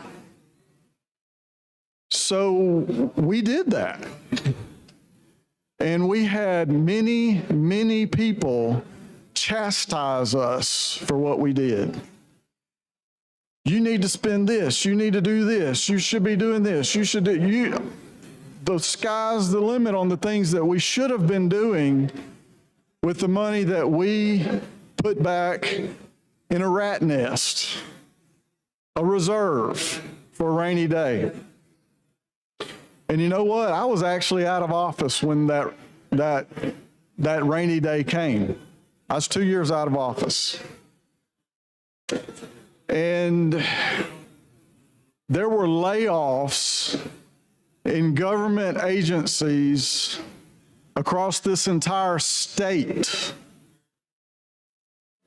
The state of Alabama, this municipality, this county, that county. It was widespread. It almost left no one unaffected.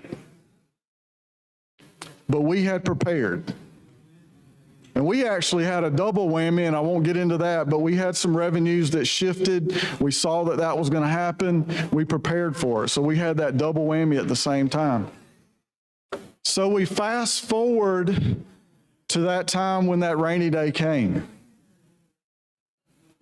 At one of my local municipalities, 43 people got laid off.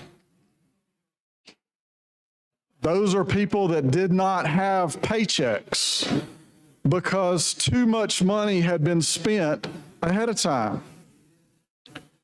Meanwhile, on the governmental body that I served, where we were conservative and we saved for a rainy day, one of those employees came to me and said, "I owe you an apology." And I said, "What for?" I didn't understand. He said, I won't use the words he said, but he said that I gave you a really hard time. I think that's the best way I can say it. But what I didn't understand is that you were looking out for me when I couldn't look out for myself. I couldn't see beyond today and the numbers on this piece of paper. So that guy said, I went and picked up my paycheck last Friday, and my brother-in-law who works for that other governmental entity, he didn't get his paycheck because all the money had been spent. It wasn't there. And the economy took the dive. There was no way for them to maintain the current level of services. They laid off 43 people. I think you were talking when I said that. 43 people out of about 200. That was drastic. Meanwhile, the other entity who should have had a problem didn't, because that entity prepared. So we fast forward. I'm a glutton for punishment, you know. So I got elected to the Senate. And my first year here. My condolences. You can commiserate, right? Especially right now. My first year here, we had a $250 million hole, if my memory's correct, in the general fund. That was not a fun year. Where are we going to get the money from? The scraping, the scratching had already occurred. The borrowing from the Alabama Trust Fund had already occurred. The federal funds had stopped. Are we getting a deja vu moment here? That's where we're heading. These federal funds are going to dry up. They're going to stop. And our revenues are going to dip. Will it be a sudden or gradual? I don't know. But one thing's for sure, I'll use our fiscal officer's terminology, the sugar high will end. And all of us that have had that sugar high know that you get a low after that. I think that's where we're headed. I think it's going to happen during this quadrennium because, this is the first year. So the decisions that we make today on this budget and the education budget that's being worked as well will haunt us, not future senators, legislators. It's going to haunt us. So obviously that gives... May I interrupt you for just a moment and play off that for just a bit? You're correct. I agree with your timing, and most of the economists and reports substantiate that claim.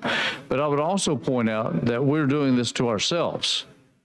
We have some, I don't remember, 30, maybe 3 dozen different bills still pending that's going to cut taxes and going to increase tax credits, thus draining money from revenue.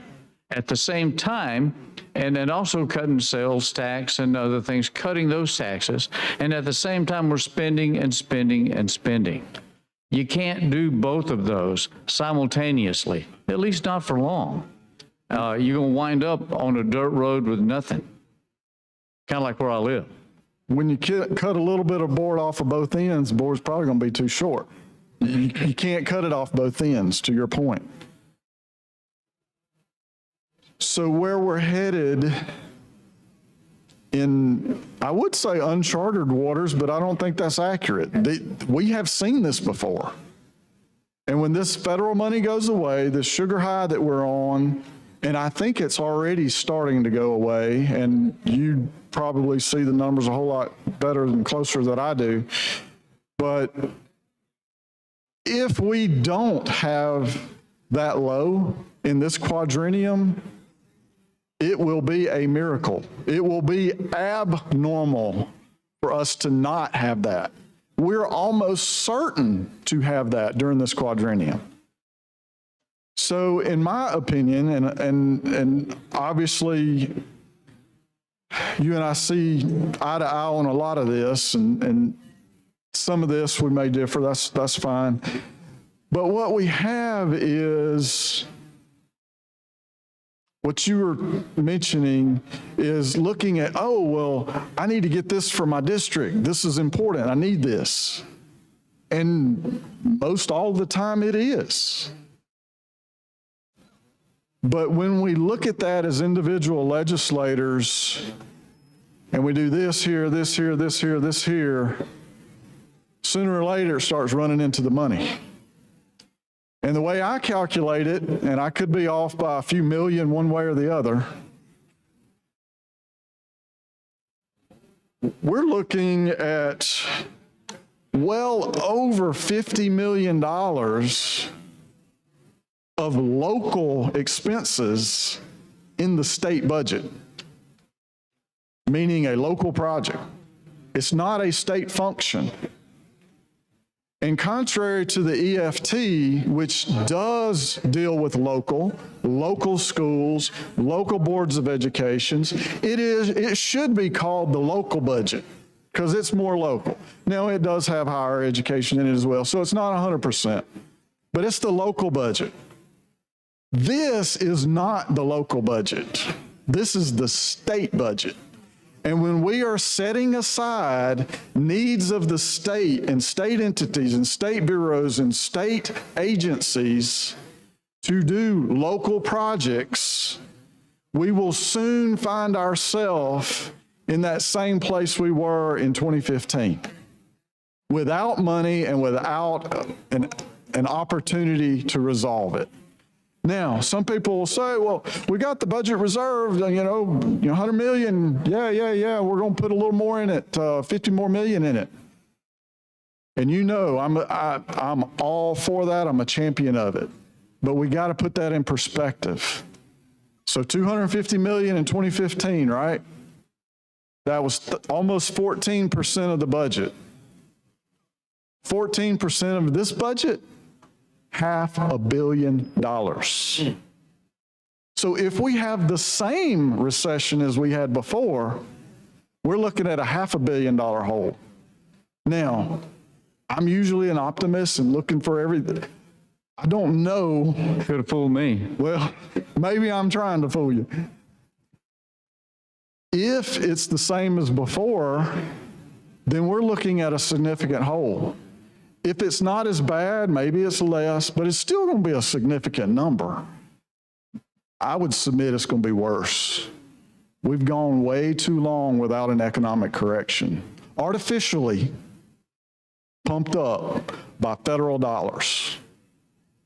So my question is, why do we want to do the same thing? We have money that we don't have to spend. Just because I have $1 in my pocket doesn't mean I have to spend it. I can spend it, spend part of it, I can save all it, whatever. But just because we have this money does not mean that we have to spend it in the supplemental. So another thing that I wanted to point out to put this in perspective is from 2022 to 2023, our general fund roughly was an increase of $50 million. That was a healthy little increase. You know, we can do some things, we did do some things with that. The increase from last year to this year is 10 times that. $500 million, $500 million. And it's not enough. I don't understand this. I understand the process, and I understand that we've got to get off this floor, this bill off this floor, to get to a point where we can really hammer this out. And I'm going to get out of the way in a minute so we can do that. But I think it's incumbent upon all of us to obviously represent our districts. We all represent our districts, but we have a fiduciary duty to look at the state as a whole, not override that with our individual districts. So, Mr. Chairman, members, what I'm urging you all to do is just to think through all of that and to figure out where we go, how we get there, what do we do? And Mr. Chairman, you and I have talked. I appreciate the hours, the sleepless hours that you have put into all of this process and getting us where we are. And I hope that you understand my heart and where I'm coming from. It's not an indictment on you or what you've done. It's a bigger picture than one individual. And I know from past experience that we have to do that. And we have to do it more so when we're in a good financial situation than we do when we're in a poor financial situation. Because when we're in the poor financial situation, a lot of those decisions take care of themselves. We are making decisions in a good financial situation that have repercussions down the road. And I know you are concerned about that. I'm concerned about that. And I just ask that my fellow members be concerned about that. And let's put priority on state functions over local functions. And I've been at the local level. They don't have the resources they need. This is not saying they don't. And I'm sure that we will do some of the local stuff, but we've got to be careful with what we do. Because in my opinion, where we're headed is a repeat of 2014, 2015, when we have no money and we have a hole, a big hole. And several members on this floor remember what we had to do. And freshmen, if you will, maybe you'll listen to this, because when I was a freshman, I had to vote to increase taxes. That was our only way to solve the problem. We had already scraped all the money together. I don't want to do that again. Yeah. And so I see some of my friends over here, they don't want to do that either. That's what they're saying. They don't want to do that either. It's not fun. It's not a good solution. So with that, Mr. Chairman, I'm gonna leave it with you. One last thing, the bad decisions that come out of good financial times, one of those is we're going to lose roughly $94 million, federal dollars, from our roads and bridges. That's a bad thing that comes out of excess. We got to be careful. And I'll be talking with y'all and explain how all that, but we got to be careful. We got to make these decisions based on the big picture, not because I find my line item with my project on it. I'm guilty. We're all guilty. But it's time in this particular place to get to a higher altitude and make sure that we don't get in a place that we can't recover from, because there's things that are going to happen that we don't know how bad they're going to be. Thank you, Mr. Chairman. Thank you for your time. Thank you, Senator. Thank you for allowing me to hopefully paint a picture that's doom and gloom. And you know me, I'm not a doom and gloom person, but I am trying to be realistic in what could happen, what will likely happen. So thank you for your time. Thank you. Thanks, Senator Chambliss. Senator Hatcher. Thank you, Mr. President. Chairman Albritton, I just want to have a bit of a dialogue with you. But first, let me start by, I had to get a bottle of water, and I think you all are going to turn me into a mini Smitherman. But I want to thank you for the work you've done on this budget, on this bill. But I rise out of very real concerns.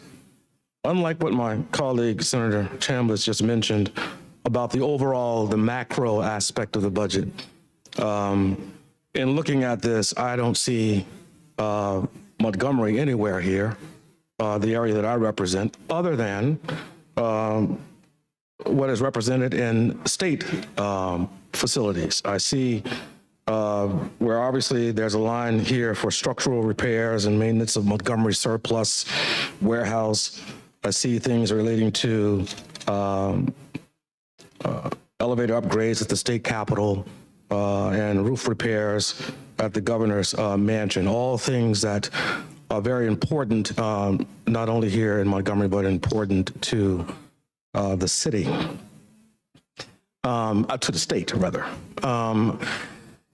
So a part of me, and some of this is obviously not directed, in fact, probably the lion's share of this is not directed to you and this particular budget item, though some of it is, because we have Project a Day Airport here in Montgomery, and I don't see any of that. What really disturbs me, and let me say this, if I happen to step on anyone's toes, it's because I intend to break your legs. It was a blatant lie to say that the Whitewater Project was anything other than what it is. It was a blatant lie, and it was shared with unbridled enthusiasm. See, this is what happens when people engage in sound bites without engaging in serious discussion. Now, if you want us, as a part of the supplement, to say that this could easily apply to an educational aspect, I'll give you that. There's a zip line going across the Alabama River that goes into the ecosystem. Science teachers will be using that. Physics teachers will be looking at the channels that are being created. This is not some slippery sliding place. If you want us to call it the Maxwell Gateway Project Learning Center, then we'll do that. But to somehow leave the capital city out of both budgets upsets me. I stood here 2 weeks ago, if not longer, and I asked for help. Because here's the one thing I do know. I know that which I do not know, and that is to ask for help. And I think Socrates was right about that. When he makes the comment very clearly, all I know is that I know nothing. But what I do know is what is right and what is wrong. And I know that because of a lady by the name of Dorothy Hatcher, who has always said to me to this day, "You just be right. There's nothing right about this." How do you leave the capital city out of both budgets? And how do you walk up to me with a smile on your face, knowing what you've done? You see, here's the thing. If I have an issue with you, you will know it. Because I practice what I preach with the help of God. Because I've got to sleep well at night. How do you sleep knowing that 80 to 82% or 84% of a supplemental budget goes in one direction of this state to the absolute exclusion of the rest of the state? How? How does that happen? A friend of mine says very well, he makes the statement that yes, we expect the cook in the kitchen to get some of the food, but not all of it. For God's sake, there's something to be said for everybody having an opportunity to eat. These are charged words. And how dare we decide that 200,000 plus individuals who are also taxpayers should not have something in this budget? This has moved rapidly from the sublime to the ridiculous. Now, I'm not one to decide somehow or the other to burn the house down, but if I do, it will absolutely be vanquished. Because I do choose my battles carefully. As my granddaddy would say, very well, because the idea is to win the war. Now, my folks didn't send me to this chamber to simply sit here and allow something like this to occur. So I don't even apologize for the passion behind this, because I'm seeking always to do what's right, even when it's uncomfortable for me. But what I have recognized over the course of these years is that far too many people who hold positions of leadership are not leaders. So here we are, with this wall of constant noise. If, in fact, we get to the end of this session, I pray we don't, and we have not done the right thing by everybody who deserves it, shame on us. I love the piece that the guy writes. He says, I have just 1 minute, only 60 seconds in it, forced upon me. I didn't seek it, I didn't choose it, but it's up to me to use it. I must suffer if I abuse it, give an account if I misuse it. Just a tiny minute, but all eternity is in it. And so what we do at this moment can help establish what happens not only here in Montgomery, the capital city, but this state. And finally, I would say this, Mr. Chairman,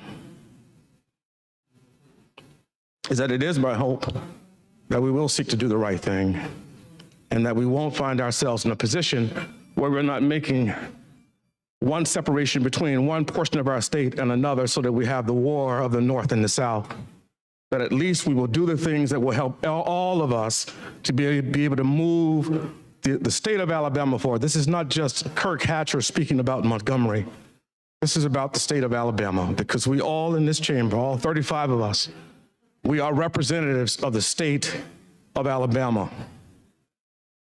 And we ought to want to do better by that. And I'll end by saying this, just to get back to what seems to have been the joke around this whole Whitewater project, which became the whipping child. Let me be clear about this. Most of the people in this chamber who have served for several years in both houses know that in many instances, when it came down to these education budgets, there were resources that were sometimes set aside for economic development because those have always been education budgets and one of the most robust, probably since the 80s. I don't have to speak to what someone else in their particular area gets. There's no need in doing that. But I can speak to what one area is not receiving. And I can speak to the fact that if there's 5 of these fingers and one is having a problem, I need to attend to that. And so I'm grateful that for those individuals who went to see for themselves that we're not talking about slippery sliding or a water park, that this is a huge infrastructure matter, not just for Montgomery and this region, but for this entire state. And I would say this, and I don't normally speak in hyperbole, but I will say this much, that is such a game changer for the state of Alabama that I even like to think of it in many instances as I uttered to the governor. When Big Jim Folsom was mayor, was governor of the state, one of the main things that happened throughout the country was the interstate system, the Eisenhower interstate system. It changed the game. Maybe this project doesn't change the game on that level, but certainly when we put I-65 and I-85 through Montgomery, it did change the game. My plea is that one of these budgets will reflect at least the fact that Montgomery, where you are sitting, deserves to have something here in this budget. Again, Mr. Chairman, thank you for your work and thank you for your wise counsel. Thank you for your time. Thank you, Thanks Mr. for your President. comments. Thank you, Senator Hatcher. Mr. President, Senator Barfoot. I've had my time at the microphone already, but I rise to support the comments by my colleague, Senator Hatcher. You know, we don't see everything eye to eye. My Republican colleagues and I rarely see everything eye to eye. But I am 100% arm in arm with Senator Hatcher. My tone, demeanor, eloquent speech, I don't have that like he does.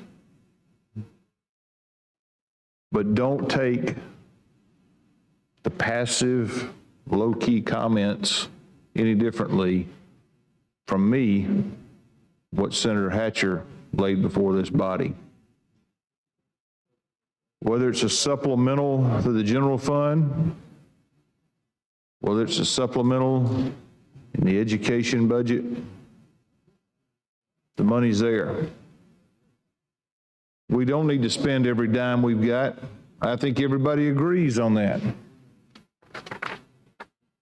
I think troubled times are coming. But to that point, when you can boost your resources, those already in place, you can secure the workforce that you have here, the viability of the Maxwell Air Force Base complex, the military and the importance that it's shown, the benefit to the state of Alabama that we reap those benefits as taxpayers because the military's here. In an economic downturn that is surely coming, that Senator Chambliss mentioned so eloquently, that the budget and supplemental attempt to address with a conservative eye, isn't it important that we make sure that we don't lose one of the important economic drivers, not just to Montgomery, but to the state? and that's Maxwell Air Force Base.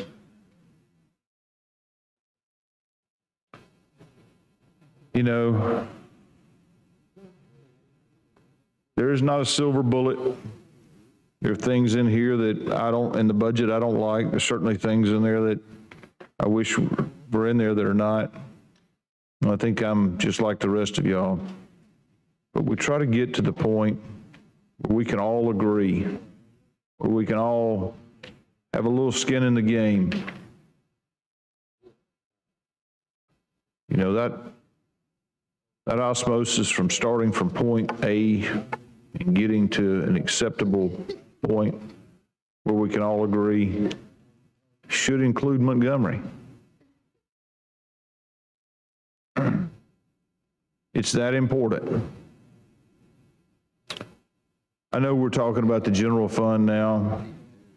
Some comments have been had before, and we'll be having again about the education supplemental. Yes, there's money that comes to Montgomery, to the capital city through the education budget. But I would suggest to you that that money has been there, or is there, because of the universities. It's not a special project. If you look at the supplemental budget on the ETF, not one dime. You take out the government facilities that we have to fund in Montgomery out of the general fund and the supplementals, nada, zero, zilch, not one penny. I stand with my colleague, Senator Hatcher, to say that's unacceptable. Unacceptable. And guess what? As much as I'd like to say that Montgomery's the only one getting some bad treatment, I think there's some other folks out there who not getting any money for worthwhile projects that benefit the local area, but guess what? They also benefit the state. So I just wanted to rise and say to my friend and colleague, Senator Hatcher, I don't know where the road ends. I said the other day, it may just be the two of us. And we may be guerrilla fighters. And guerrilla fighters, a frontal assault rarely works. But you fight as long as you can in one position, you regroup and you back up, and then you continue to fight. And if we come to the Alamo, and it's just the two of us on this issue, we'll continue to fight. Thank you, Senator Hatcher. Thank you, members. Thanks, Senator Barfoot. Mr. President, Senator Albritton. I thank the body for their debate, for their comments, for discussing this as we have. And seeing no one else at the podium, I'd move for final passage of the sub to HB 125, using the long roll. All right, Secretary, call the long roll. Mr. Albritton. Aye. Mr. Allen. Mr. Barfoot. Mr. Beasley. Mr. Bell. Mr. Butler. Mr. Carnley.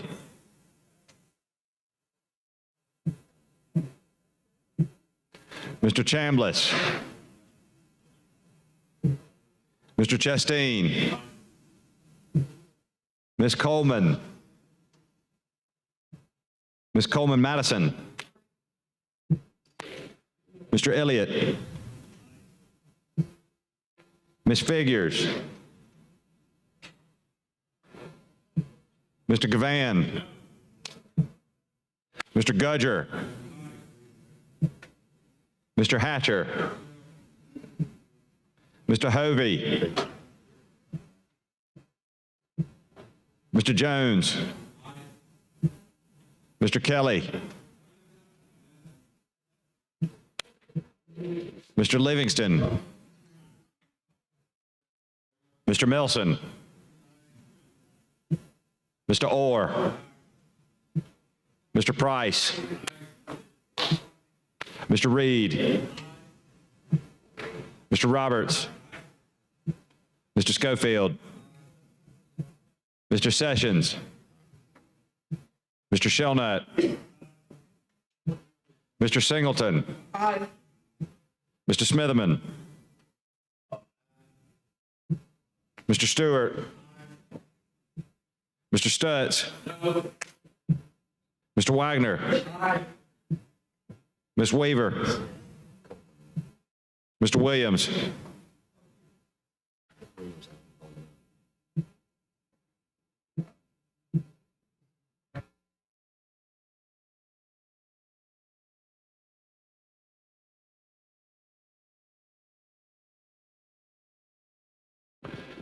Twenty-eight ayes, 7 nays. House Bill 125 passes amended.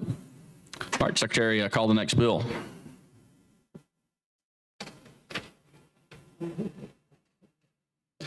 Page 41 of the calendar, House Bill number 124, relating to the State General Fund. Committee substitute pending. Mr. President, Senator Albritton. I'd move for passage of the BIR on HB 124. No BR. No BIR? Oh, wonderful. All right. We are on the committee substitute. Of course, I knew that. I would move for passage of the, I think I have a colleague over here that wants to speak. No, I'll let you go and get everything in position. All right. I'd move for passage of HB 124. Let's take a long roll on 124. On the committee substitute? Yes. All right. Long roll. All right, Secretary, call the long roll, please. Mr. Albritton, Mr. Allen, Mr. Barfoot,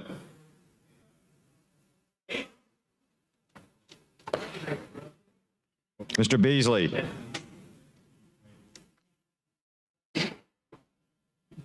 Mr. Bell,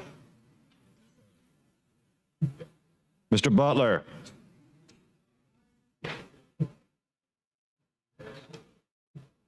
Mr. Carnley, Mr. Chambliss, Mr. Chastain, Ms. Coleman, Ms. Coleman Madison, Mr. Elliott, Ms. Figures, Mr. Gavan, Mr. Gudger, Mr. Hatcher, Mr. Hovey, Mr. Jones, Mr. Kelly,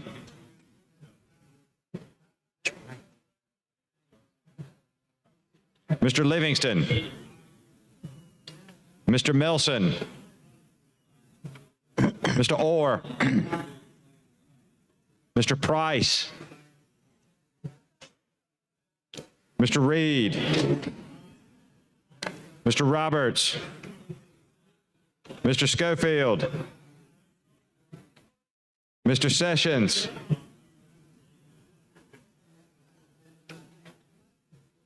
Mr. Shelnut, Mr. Singleton, Aye. Mr. Smitherman,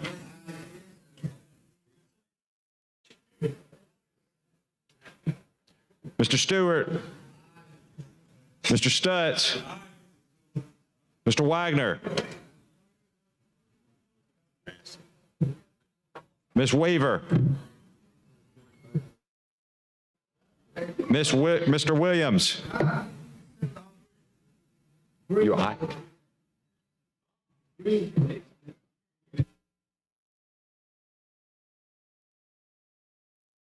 32 ayes, 2 nays, 1 abstention. The committee substitute's adopted. Senator Albritton. I think that completes these bills that we have. I think that completes the budget. I want to thank the president. Well, no. We just adopted the substitute. Oh, I'm sorry. Okay. We still need to pass. Maybe I was wishful thinking. I can't stand any more of this love fest here. With that error, I would move for final passage. Mr. President, Senator Singleton. could you just give us what the House changes are in this budget? You mean what we've changed from On the House? Okay, Yeah. certainly. I'll use, if I may, the spreadsheet. Yes, sir. Okay. And if you'll look through, follow on.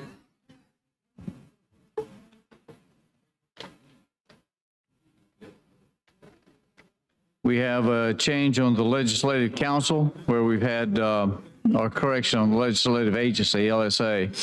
We've had 100,000 plus up there. President Pro Tem has had a plus up there. We've had on the criminal appeals court, we brought both the criminal appeals and the civil appeals to the same level. That was the change there. We have ag and industries. We did a plus up there of approximately 900,000. Yes, about $950,000. A small plus up with the auditor. The same with the Department of Commerce. We had a Department of Conservation. We had a $4 million plus up there. We had a 1,400 plus up on 1,400,000 plus up on the crime victims compensation total. Okay. We have the district attorneys, and we had a reduction there, as been discussed in previous matters that we went into. Then we had the ADECA, and we've had a $10 million plus up there. I don't know what you get. I just want to ask about that DA. No, I'm just making. We have EMA, we've had a plus up, a little bit of plus up there. And the EMA, we had a $750,000 plus up in that agency. The Forestry Commission, we had a 1.3 approximately plus up on that. Mr. Chairman. Yes, sir. Can I intervene into just one of those things you talked about before you get Anytime. All right.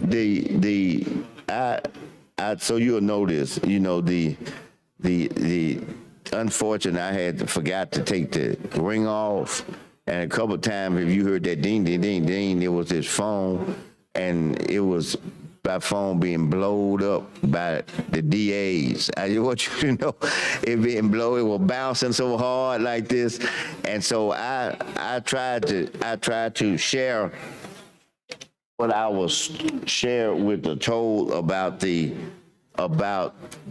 aspect of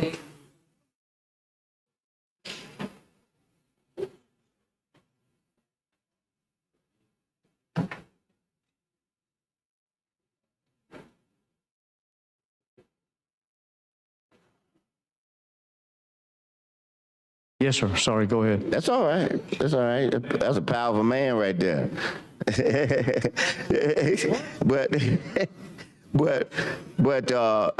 when they began to tell me about the increase in the insurance and the need for some funds to go into the retirement account, is that it equates to that the DAs that they have on hand would actually be taking a pay cut if those things are not allowed for, and as such, they'll begin to lose valuable, seasoned people to the private industry that because they'll actually, in fact, see it as taking a pay cut because the level of funding of the day doesn't take in the, what do you call it, the price index, and doesn't take into the I guess the increase in insurance premiums and whatever else that may take place. So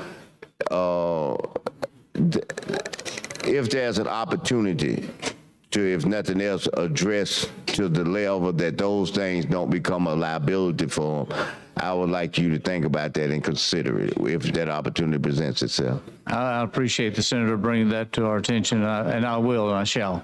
Okay, thank you. Thank you, sir. Yes, sir. Thanks, Senator Smitherman. All right, Senator Singleton. Thank you. Mr. Chairman, I know that there was a request that came to you about Legal Services Corporation in terms of the work that they do Yes, sir. in defending the indigents in this state. During the coronavirus crisis, a lot of our people were being evicted from their homes because people couldn't work or they couldn't go out, and make a paycheck to pay their mortgage or their rents. And so this organization defended a lot of those citizens of the state of Alabama in their efforts to maintain their property and their ability to stay in their rental property. I know that we had, through the Alabama Housing Finance Authority, was supposed to have been putting out money to help these people, but there were a lot of times that money just weren't flowing and flowing there properly. So you had agencies like the Legal Services Corporation of Alabama going to the bat and fighting for those people. I think a couple of years ago, we put about $600,000 in the budget for them to be able to do that work. And they did an honorable job, and I'm sure that if, in fact, we were to ask them for a report, they could show you every case where every dollar was used and how they defended, won cases, on behalf of those citizens. I think that when we're talking about people who are indigent, they're not competing against private dollars, private lawyers, where people can say they could have hired a private lawyer. And a lot of the work that they do is in the domestic realm. When people go to these crisis centers, these domestic centers that we fund, a lot of times they will call legal services to be able to help those people, to help get that divorce when somebody's there, or to help them, because they don't have the money to be able to go and pay a private lawyer to do it. The woman may be running from the family. She don't control any of the bank accounts. So they become that legal arm for them to give them that. And so I think there was a request for $1 million for that agency to continue to do the great work that they do around the state of Alabama. And we had talked a couple of times, and I think that there was a mutual friend of ours on the hallway, who is the chairman of their board, had talked to you and given you something. I just didn't see this in either the supplement or I didn't see it anywhere else. But I just want to remind you again that is very valuable work that this agency does. And I know a lot of agencies that we are putting in these budgets, we never hear anything about from them, don't know what the heck they do, what they're doing with the money or anything, okay? But this is one that we could be able to see the results and understand their value and know what the value is, because they're helping other Alabamians, those indigent Alabamians who are stressful, who are running. Like I say, they take on a lot of domestic abuse kind of cases to take them to court on behalf of those victims, because 99% of the times, a lot of those mothers and children who are running don't have dollars when they run into shelters. Sometimes they just pack up and leave without anything, and they go. And I appreciate you funding those shelters and giving them more money that you did, but it's that other side to it that allows them that peace of mind when they can get that divorce, or when they can go into a court and have a restraining order because they don't have the money to pay a private attorney to do it. These, almost like public defenders, come in to the rescue, represent these families, the children, the mothers, and all. And these are just lawyers who could probably be in private practice making a whole lot of money, but they just have that heart to give back. And these kind of agencies, they're not greedy, you know what I'm saying? They want to give back. A lot of us attorneys who work, we'll do pro bono work, will be our way of giving back. But these people make it a labor of love. This is what they do in a lifetime, because they know they're not making a whole lot of money as an attorney. They could be making more if they go into private practice, but they do this labor of love. And I want to be able to at least give them some level of funding from the state, because most of the funding is federal. If they get some federal dollars, or it's private money that they have to raise from corporations or private donors to be able to do it. But the work that they do is invaluable. It is work that we can see, we can measure. It will be one of those that if we were to give them these dollars, that we could be proud of it, because they represent those Alabamians who cannot normally represent themselves, especially those women in the time of need of those domestic crises. Yes, sir, I understand. And those conversations were held. And that unfortunately did not, I don't think I was able to get that extra $1 million in. And for that, we'll have to pick up and see where we can go next year, I guess. I don't know. My heart goes out to those folks, and I'd like to find a path that we could do something substantive in regard to that. We need to find some more revenue involved with that. Well, you know, I thank you for that consideration. But that budget request, you know, we kind of came early on to talk about this. And I want you to, and I know you had expressed a year or so ago that you didn't know a lot about the organization. And that's why I want to continue to be able to express what it is that this organization does and how they doing it and how they get their work done, how it's good work, rewarding work, and it is something that we can measure. And I can tell you that if we were to call on all of these recipients of our dollars in these funds outside of state agencies, a lot of people couldn't just give us a good firm report on what they do with these dollars.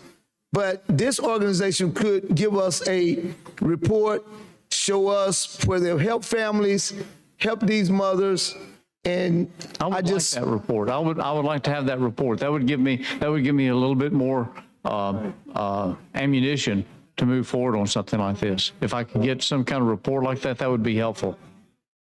Well, I will ask them for that.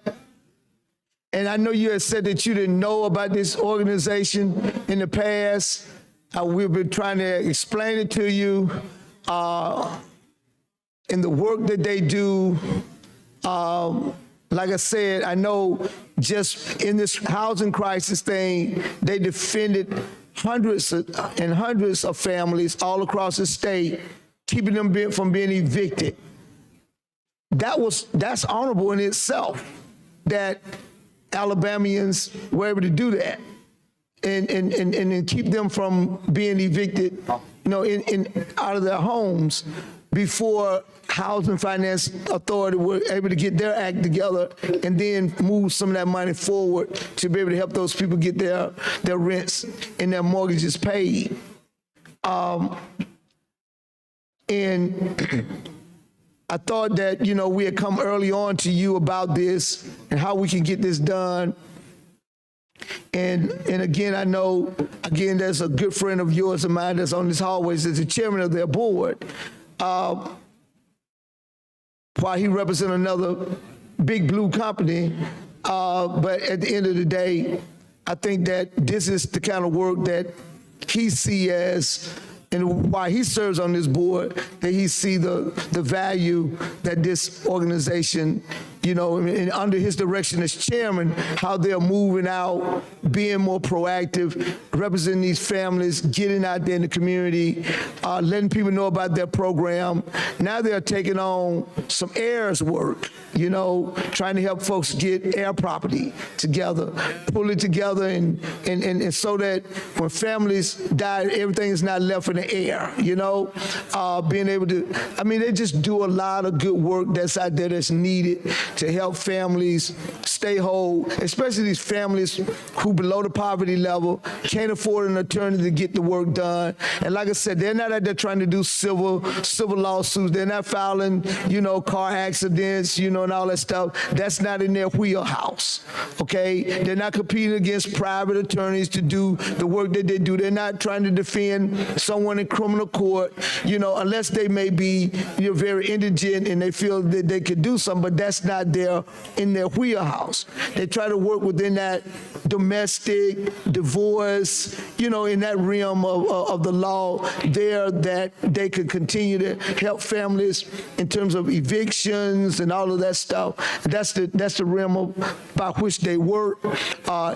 Educating people about, you know, what's going on out in the law. and they do a great service. And there are offices located all across the state, and it takes money to be able to do that. Fundraising started getting tight during the pandemic. We asked for $1 million that could help them continue the work that they do based on what they are doing in their budget and how they are affecting the state in helping us stay whole. They're a great organization, so I stand here on their behalf. This is not the first time you're hearing it, and I know people will say, well, he's at the mic now asking why he just asked it. I'm just bringing it out. We've talked about this. And so I just want to say I want you to hopefully find a way, if we can, that we get there to help organizations like these. When I look through here, I see a lot of organizations in here. I don't know what they do. I don't know what, I have no clue on some of these folks on what they do, and no clue on them reporting back to us about what it is that they do and how they are serving people and how they're getting their work done. There's a lot of these in here. I have no idea. But this one I do know. And because I do know it, I know that the work that it does, the work that they are out there doing is a good work. And I think that as a lawyer, you be proud of the work that get done by these learned attorneys who could be very selfish instead of selfless and go out somewhere and try to make money, but they deal with the parameters by which they get paid. They're not getting paid nearly what their worth is, but they work hard. They be there for indigent defendants and try to help them through their time of prayer. So thank you. I appreciate it. Thank you, sir. Appreciate your time. So is there anything else, budget? Whether it's passed or not.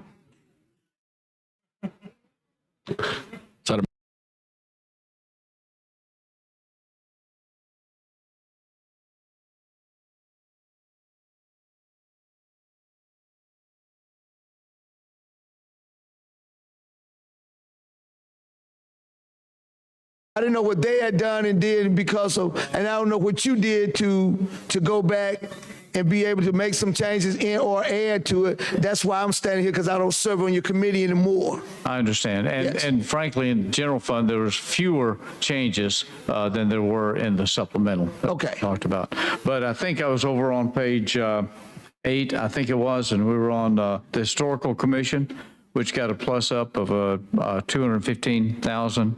Then we had Human Resources, which had another plus up of $400.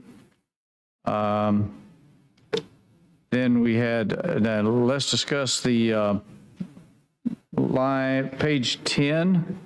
That you see, it appears that the ALEA had received a cut. You see that on page 10, it shows a $21 million reduction.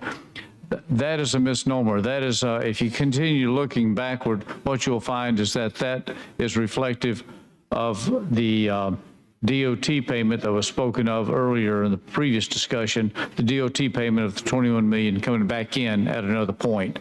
So ALEA is not being cut. That is simply restructuring the way that it had been in previous years. So what we're looking at, the money that will go for the Roads and Bridge Fund that have been leaving DOT that goes to ALEA is now longer going to go to ALEA, but stay in the Road and Bridge Fund. No, it's coming back from it. In the other budget, it put it to ALEA and did not put it into the DOT. Road and Bridge Fund. What we're doing here is we're taking it and making that transfer back to make the balance there. Okay, so we're putting it back into ALEA. Going back to where we were. Yes. Okay, the 23 was 23 million, 21 million? It's 21,237,000. Okay, I see it now. So that's where it goes back instead of exactly the opposite way that I was saying. Exactly. I know somebody mentioned that to me, and I thought it was going to be moved from there, the Road and Bridge Fund, and go back to the Road and Bridge, but now you're moving it back to ALEA so that ALEA can have it and balance out on their budget. Exactly. Gotcha. Then further down, you got mental health, and we've got a 5.5 million increase there. And we have, let's see.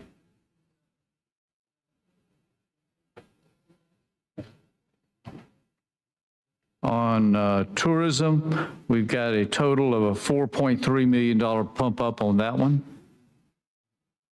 We got a $300,000 change up. On it looks like on veterans.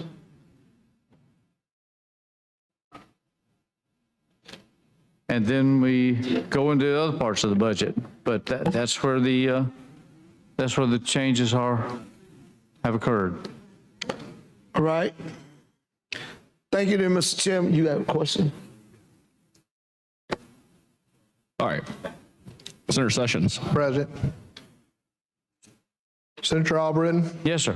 thank you for your work.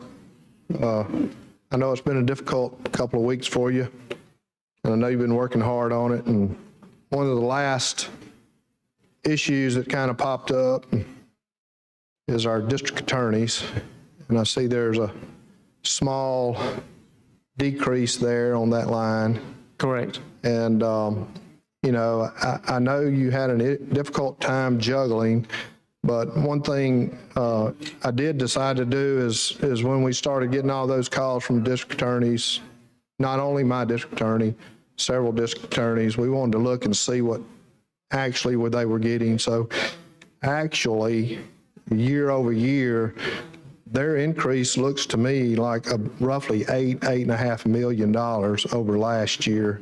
So although you did have to shuffle some money around on that, I just want to, you know, point out that they're not getting cut. I mean, they're getting cut on that one line, but they have made that up in several Well, areas. the request wasn't fully granted. Yeah, I see that. And I just kind of wanted to bring that out because I know all our other members were getting phone calls and text on that. So you're saying that there's an $8 million increase that they got? there's an overall increase. I mean, I'm sure that's coming from other sources, you know, municipal courts, and it may be some tax revenues that are coming in that are not being actually allocated. It doesn't reflect on this. Yes, Correct. It doesn't reflect in here. So although on your budget, there was not a fully granted increase, they are actually receiving a good bit of increase year over year. I just wanted to bring that out, and thank you for our hard work, and I know it's been tough on you. Sometimes it may be a little worse to have too many, and while I'm at the microphone, I do want to bring out that I was here in 2011. I think you were here, and we had some tough times, and like Senator Chambliss pointed out, we had a special session, and I was in the House at the time, and I think you were in the Senate at the time, and we passed 5 taxes on the House floor. And I think you guys concur, we wound up passing three tax increases that year. And we need to be careful. You know, I'm kind of an old, simple country boy that kind of can count his eggs and his watermelons and cantaloupes. You know, there's one thing I can do is math. And you know, a savings account is a great thing. It's always good to save money. I applaud you on your Medicaid savings account. I'm hoping that we get a decent savings account in the surplus in the education trust fund, because you're going to have these downturns, and they're going to come, and that's the last thing we want is to be back up here trying to raise taxes when we had good times and we could have saved for that rainy day. So I think you've done a good job navigating these waters, so to speak, and just look forward to continue working with you, and thank you again. Thank you. Thank you, Mr. President. Thanks, Senator Sessions. All right, Senator Albritton. I think we're done. Move for final passage using previous rule, if I may. All right, any objection? Hearing none, so ordered. Mr. Albritton. Mr. Williams.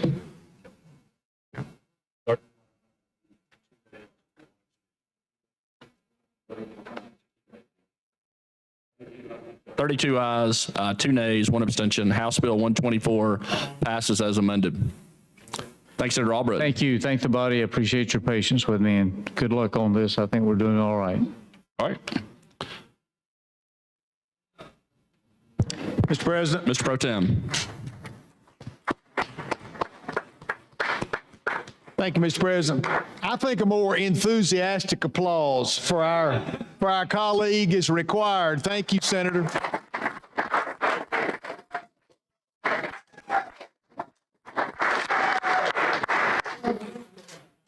a lot of diligence on behalf of the committee and our chairman, and the work is not finished. There will be much more discussion as we move forward, working with our colleagues on the fifth floor related to these topics. But at this point, Mr. President, I think we have some House messages that I'd like to receive. All right, Secretary, call the first House message. Correct. Message from the House, Mr. President. The House of Representatives has non-concurred in the Senate amendment to the following bill, House Bill number 82, relating to crimes and offenses, and request a committee on conference. The Speaker of the House has appointed the conferees as the part of the House, Representatives Pringle, Chestnut, and Simpson. Signed, John Treadwell, Clerk. Mr. President. Senator Reed. I would make a motion that we accede to the House wishes and go to conference. All right. Would you like to use previous role? All right. Any objection? Unless there's an objection. All right. Hearing none, so ordered. Mr. Albritton. Mr. Williams.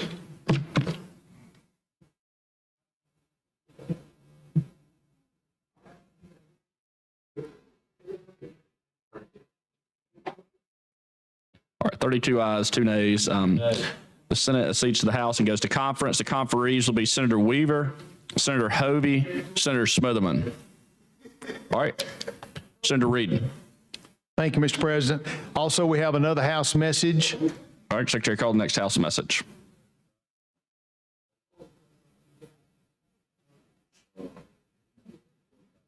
Message from the House, Mr. President. The House of Representatives has amended as therein shown and is amended. Has passed the following Senate bill and returns same herewith to the Senate. Senate Bill 175, establishing the Re-Engage Alabama Grant Program. Signed, John Treadwell, Clerk. Mr. President. Senator Reed. Mr. President, I would make a motion that we non-concur and go to conference. All right. Would you like to use previous role? Yes, sir. All right. Any objection? Hearing none, so ordered.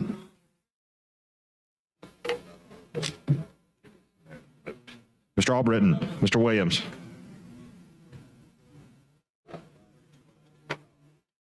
Thirty-two ayes, 2 nays. The Senate non-concurs and goes to conference. The conferees will be Senator Orr, Senator Chastain, Senator Figures. All right.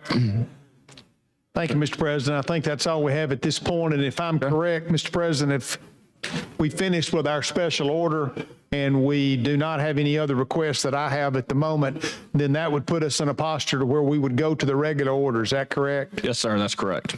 Thank you, Mr. President. Thanks, Senator Reed. All right, now move back to the first, move to introduction of bills. All right, then move on to all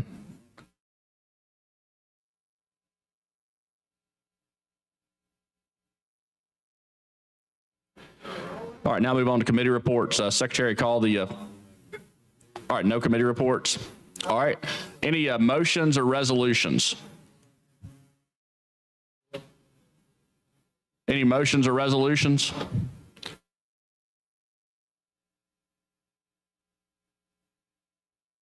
All right, Senator Chambliss.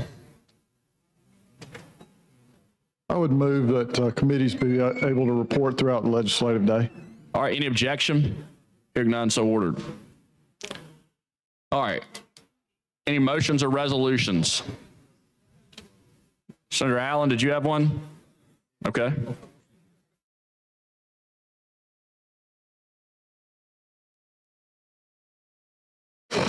Mr. President. Senator Allen. I've got an SJR. All right, Secretary Reed received the SJR.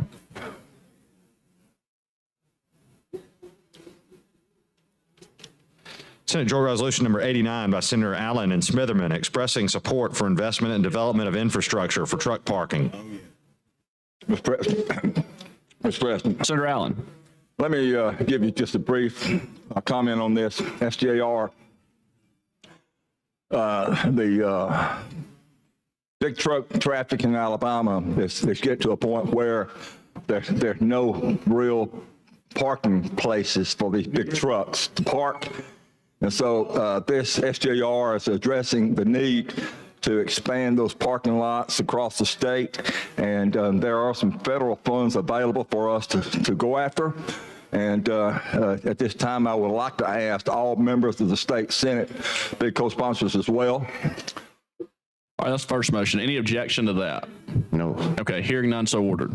Okay, Senator Allen. I'm going to recognize All right, Senator Smitherman. Thank you. I fully agree with what you're trying to do in the resolution, and that's one reason why I agreed to co-sponsor it. If we got a chance to get federal money, you know, not often is it going to be laying out there, but we got a chance to get it, and for that purpose, then I think that would be tremendous, because you are right. You know, unfortunately, they have to stop where they can stop.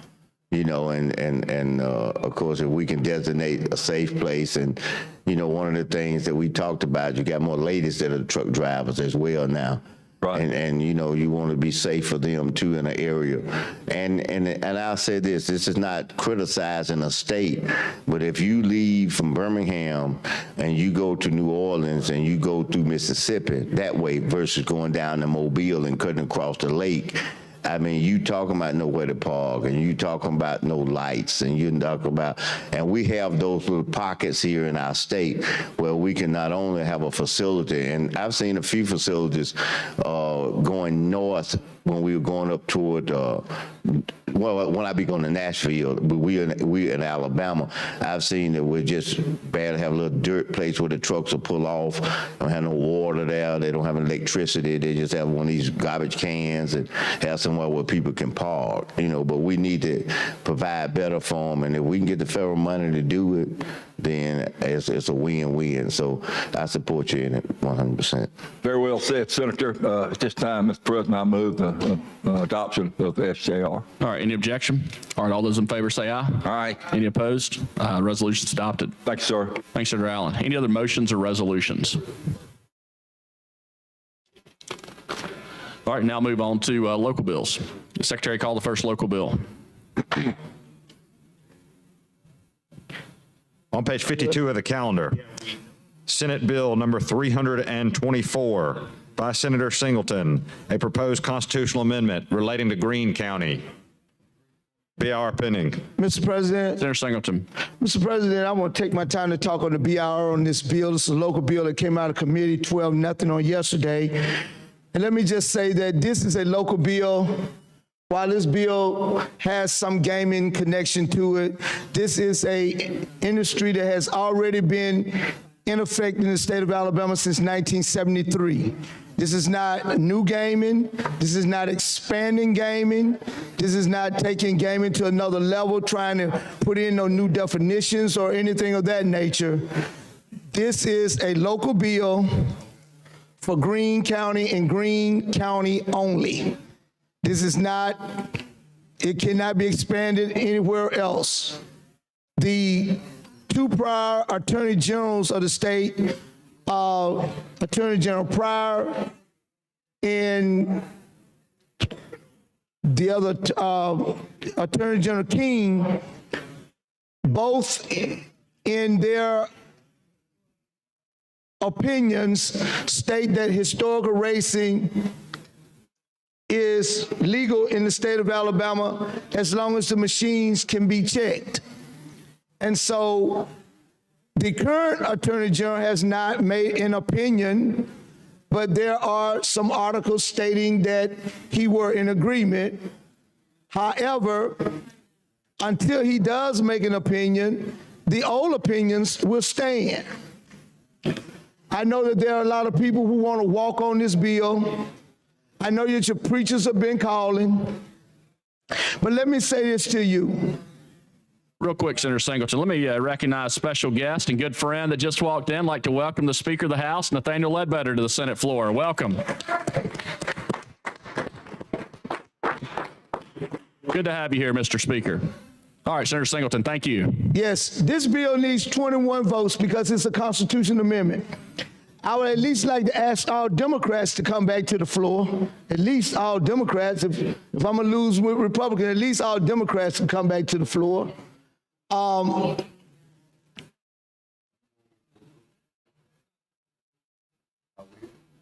to have a BR vote here in a minute. And so with that, I stand here on any given day, and I will stand here and I will help people pass their local bills and never ask what's in it, don't know what's in it and don't care. I look you in the eyes and I'm your colleague, while other people's on the outside tell you something about my bill. Most of my colleagues have not come and asked me, but they will believe what's going on the outside. And there's no one in here could come to you and tell you that Bobby Singleton have looked you in the eyes and not given you their word and told you a lie over the 20 years that I've been here. Because my word is all I've had. And I've worked with everybody. I've given and I've taken. This is nothing new. If this has nothing to do with bingo, it has nothing to do with casino gaming. This is pari-mutuel, something that has been in the state of Alabama since the 1970s. All we're doing is upgrading our local amendment, and the people of Greene County will still have to vote on this amendment. This is not something I'm putting in statute and asking anybody to go. We're still allowing the people to vote. I understand that ministers are calling, and I hope that people will stand up and allow them to understand that misinformation versus the man who's standing here and giving the word, because my word and your word has to be the bond. I have a vote in this body. I could stand here on any given day and contest everybody's local bill and not let anybody local bill. That's something I don't do. I stand here to be a man and to be a colleague and to be honorable and be character and with humility. Again, I don't know what your local bills do. I don't care what your local bills does. I really don't. Your local bills could be saying that you're gonna cut off folks who wear black clothes in the neighborhood. I don't know.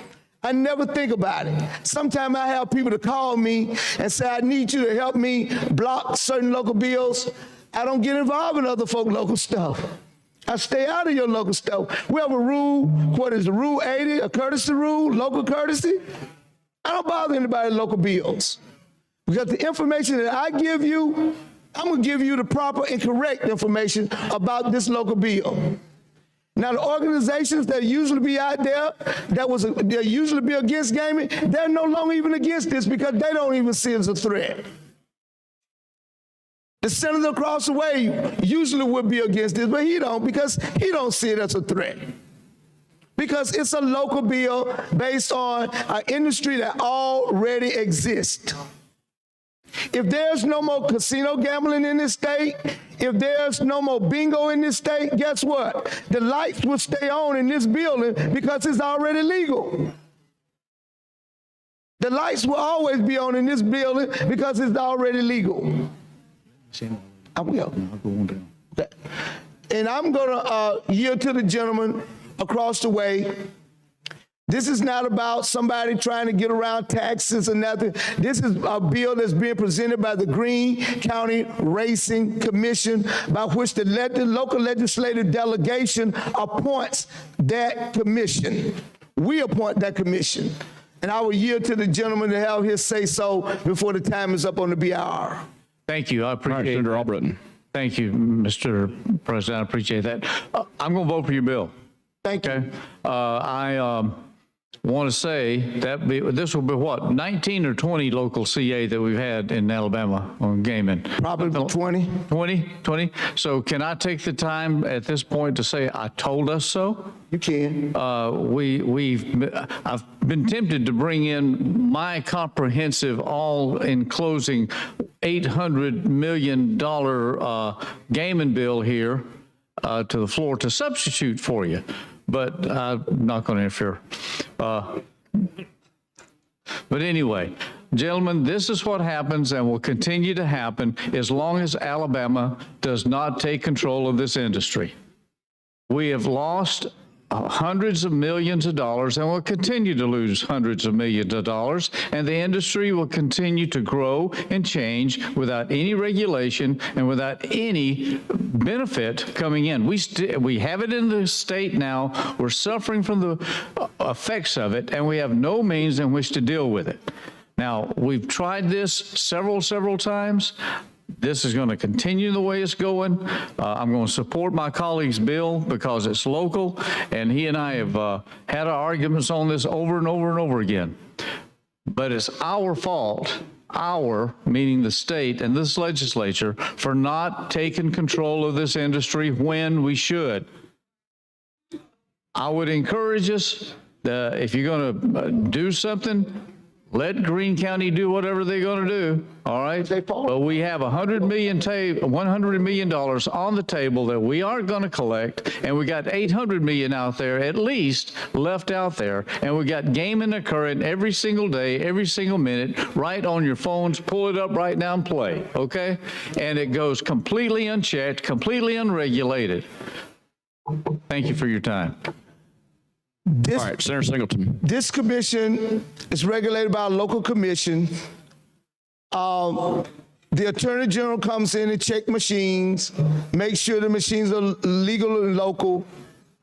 And all we're doing is setting some of the percentages to where we can give money to schools, to cities, to counties, to the county commission, to park and recreation. We're funding all of those entities. The state get its tax dollars out of it. That money will come to the state. The other percentages will go to the locals, and the commission would then set up grants to where they're sending them out in the community. And so that's all this does. Has nothing to do with casino gambling. This is not about a spread, because right now, all 4 of the tracks around the state of Alabama can do this right now. They've made it legal in the Attorney General's has made it legal the past Attorney Generals have made it legal in Macon and up in Jefferson. They're doing it right now today.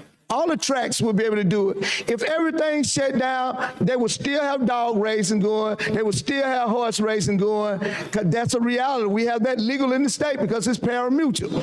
I'm not trying to get into other Class 3 games with casinos, bingos. All of that is not what this is about. It doesn't spread to that. All right, the time's up on the BR.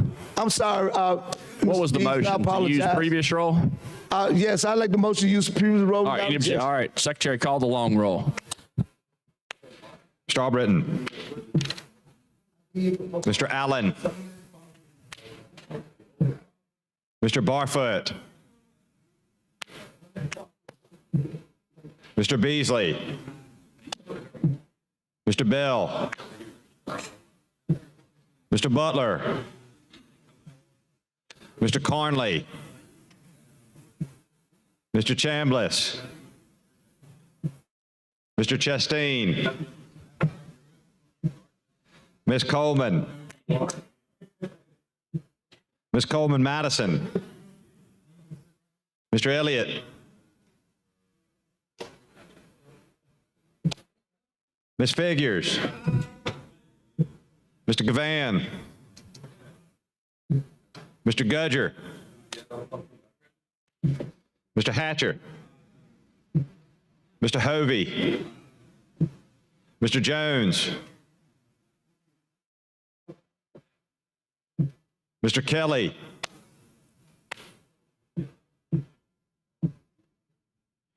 Mr. Livingston. Mr. Melson. Mr. Orr. Mr. Price.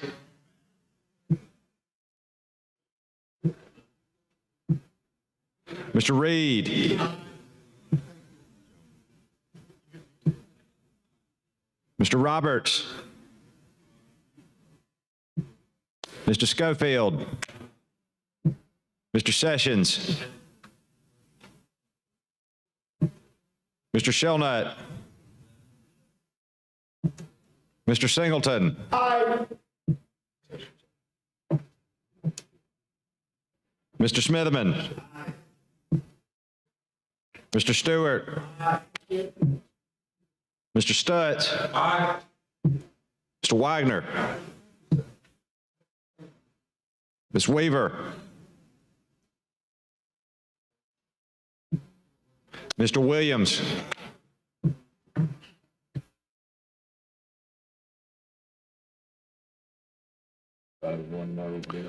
25 ayes, 1 no, be ours adopted. Thank you, Mr. President. Desk call the bill. On page 52 of the calendar, Senate Bill number 324 by Senator Singleton, a proposed constitutional amendment relating to Greene County. Mr. President, move for third reading, use of previous rule without objection. Any objection? Got an objection? I'll ask the desk to call the long roll. Mr. Albritton. Mr. Allen. Mr. Barfoot.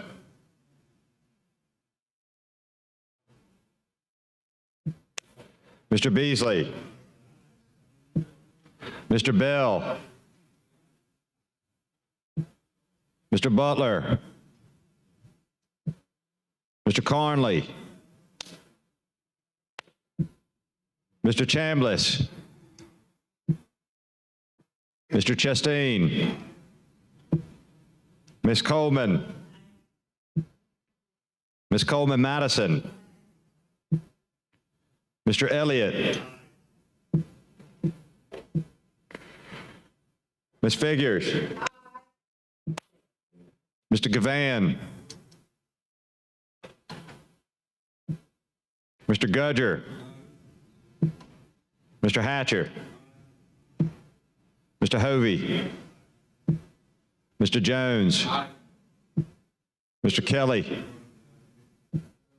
Mr. Livingston. Mr. Melson. Mr. Orr. Mr. Price. Mr. Reed. Mr. Roberts.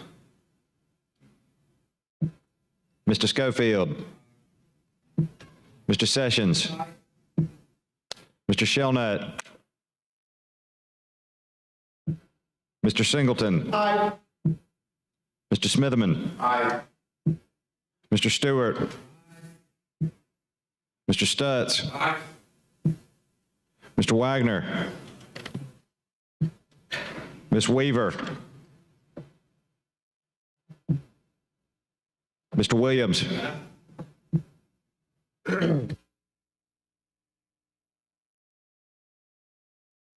(24 ayes, 1 no). Bill is passed. Thank you, Mr. President. Resolution, I move for the certification. Any objection? Certification resolution. Any objection? Previous roll. Previous roll. Previous roll. Mr. Albritton. Mr. Williams. 24 ayes, 1 no. Approved.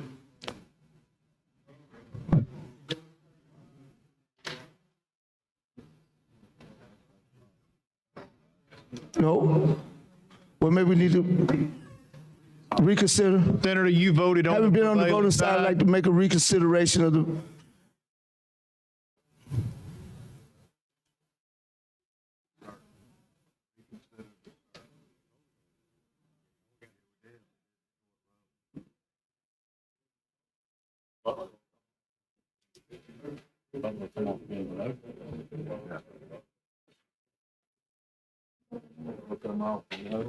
Senator, we've got a question here, point of order in regards to the desk, making sure where we are. And I think they need to have a clarification, and we may not have a need for a reconsideration. Thank you, Mr. President.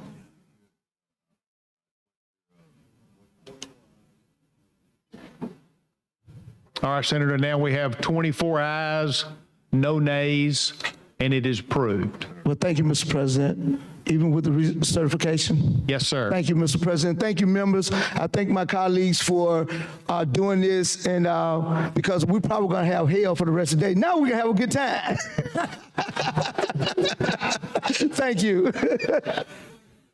Thank you, Senator. I'm going to ask the desk to call the next local bill.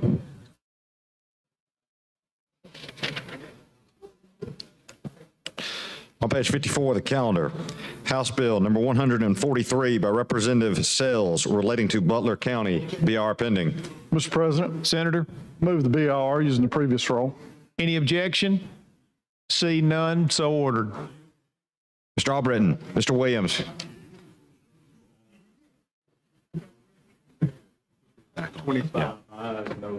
25 ayes, no nays, BIR is adopted.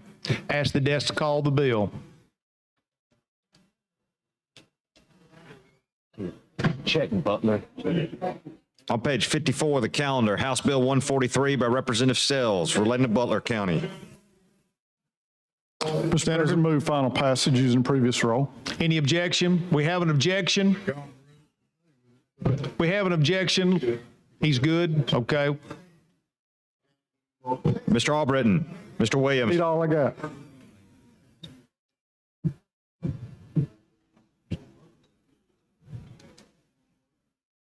Twenty-seven ayes, no nays. We have final passage of House Bill 143. Ask the desk to call the next bill, local bill. On page 55 of the calendar, Senate Bill number 346 by Senator Gudger relating to Coleman County, BR pending. Mr. President, I move the BIR using the previous roll. Any objection to the previous roll? Seeing none, so ordered. Mr. Albritton, Mr. Williams.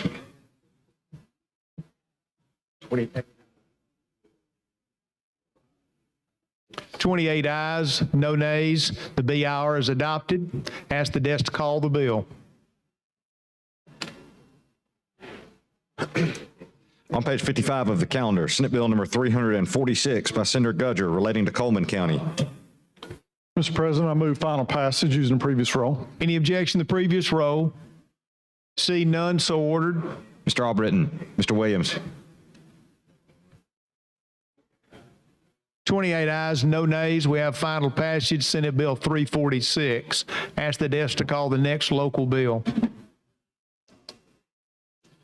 On page 55 of the calendar, Senate Bill or House Bill number 341 by Representative Moore relating to Morgan County, BR pending. Mr. President, I move the BIR using the previous roll. Any objection to the previous roll? See none, ask the desk to call the short roll. Mr. Albritton, Mr. Williams.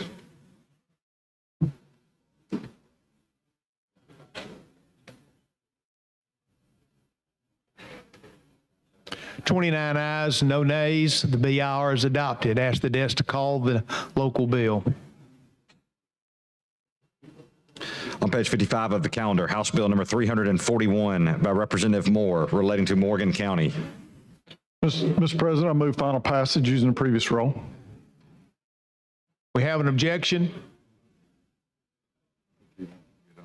Just being added to the roll. All right, we have no objection, so I ask the desk to call the short roll. Mr. Albritton, Mr. Williams.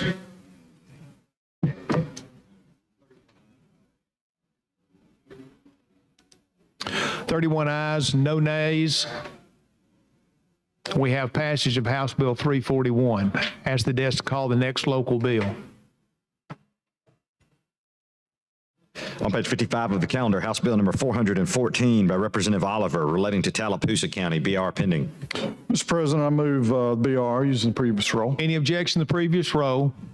Seeing none, ask the desk to call the short roll. Mr. Albritton, Mr. Williams. 31 ayes, no nays. We have adoption of the BIR. Ask the desk to call the bill.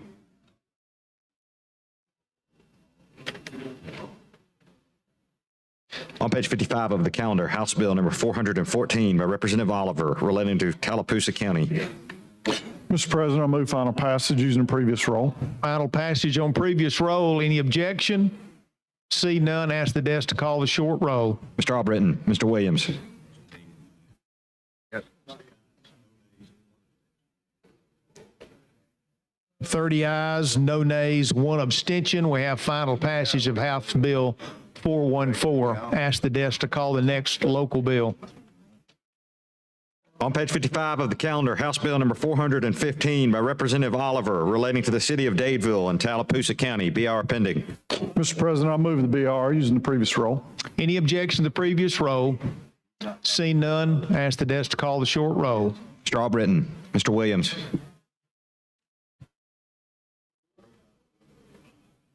30 ayes, no nays, and 1 abstention. We have adoption of the BIR. Ask the desk to call the bill. On page 55 of the calendar, House Bill number 415 by Representative Oliver relating to Tallapoosa County. Mr. President, I move final passage using the previous roll. Any objection to the previous roll? Seeing none, ask the desk to call the short roll. Mr. Albritton, Mr. Williams. 30 ayes, no nays, 1 abstention. We have final passage of House Bill 415. Desk, call the next local bill.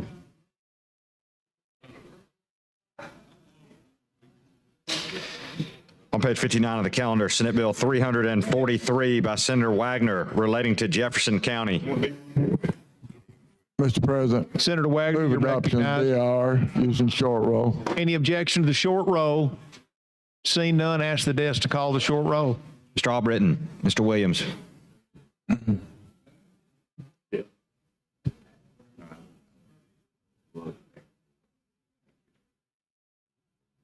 31 ayes, no nays, 1 abstention. We have adoption of the BIR. Ask the desk to call the bill. Senate Bill 343 by Senator Wagner relating to Jefferson County. Mr. President, Senator Wagner. move passage of Senate Bill 343 using short roll. Any objection to the previous roll? Seeing none, ask the desk to call the short roll. Mr. Albritton, Mr. Williams. 31 ayes, no nays, 1 abstention. We have final passage of Senate Bill 343. Ask the desk to call the next local bill. On page 59 of the calendar, House Bill number 312 by Representative Wood relating to Talladega County. BIR pending. Mr. President, I move the BIR using the previous roll. Any objection to previous roll? See none. Ask the desk to call the short roll. Mr. Albritton, Mr. Williams. 31 ayes, no. 31 ayes, no nays, 1 abstention. We have adoption of the BIR. Ask the desk to call the bill. On page 59 of the calendar, House Bill number 312 by Representative Wood relating to Talladega County. Mr. President, I move final passage using the previous roll. Mr. President, I move. Any objection to the previous roll? See none, ask the desk to call the short roll. Mr. Albritton, Mr. Williams. 31 ayes, no nays, 1 abstention. We have final passage of House Bill 312. Desk, call the next local bill. On page 59 of the calendar, House Bill number 350 by Representative Wood relating to Talladega County. BIR pending. Mr. President, I move the BIR using the previous roll. Any objection to the short roll? Seeing none, I'll ask the desk to do so. Mr. Albritton, Mr. Williams. 31 ayes, no nays, 1 abstention. We have adoption of the BIR. Ask the desk to call the bill. On page 59 of the calendar, House Bill number 350 by Representative Wood relating to Talladega County. Mr. President, I move final passage using the previous roll.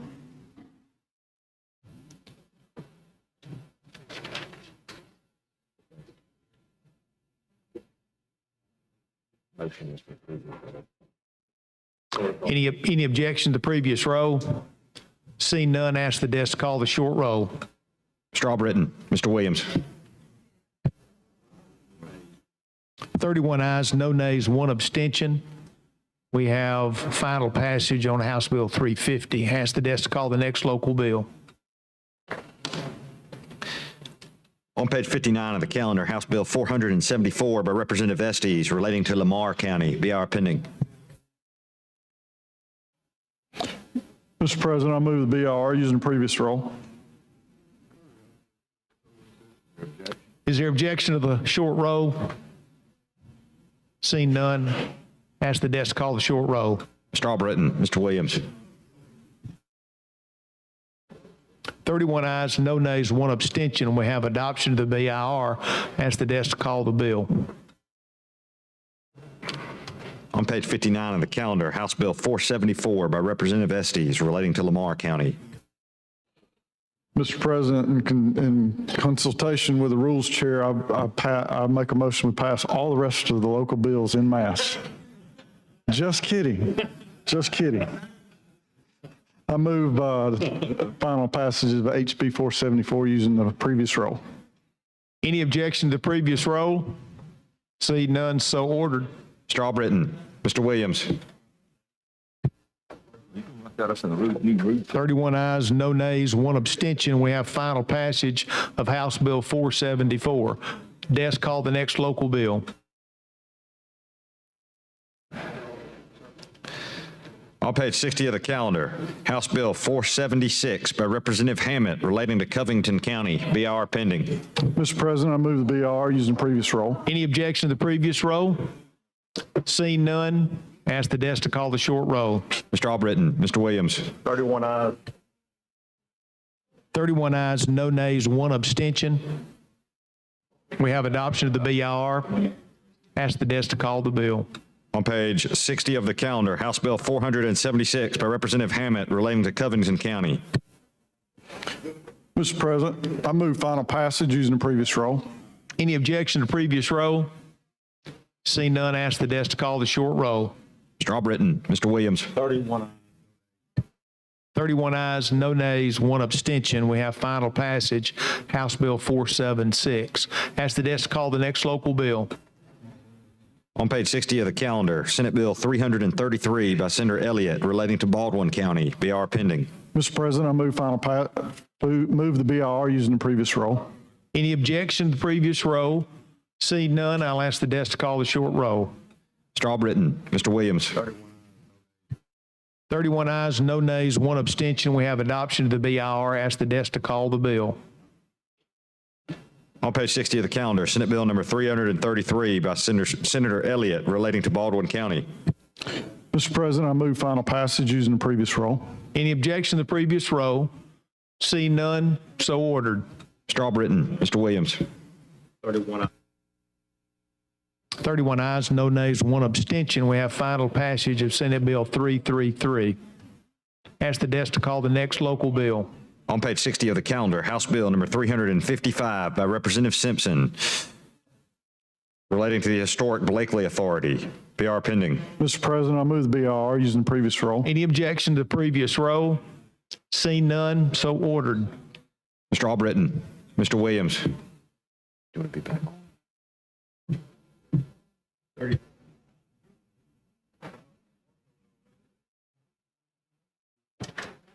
Thirty-two ayes, no nays, 1 abstention, and we have adoption of the BIR. Desk call the bill. On page 60 of the calendar, House Bill number 355 by Representative Simpson relating to the historic Blakely Authority. Mr. President, I move final passage using the previous roll. Any objection to the previous roll? Seeing none, ask the desk to call the short roll. Mr. Albritton, Mr. Williams.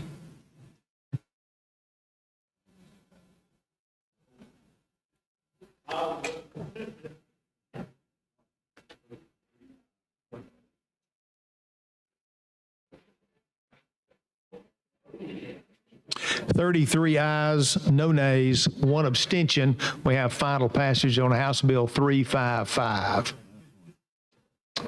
Ask the desk to call the next local bill. On page 60 of the calendar, House Bill 359 by Representative Simpson relating to Baldwin County, BIR pending. Mr. President, I move the BIR using the previous roll. Any objection to the previous roll? Seeing none, ask the desk to call the short roll. Mr. Albritton, Mr. Williams.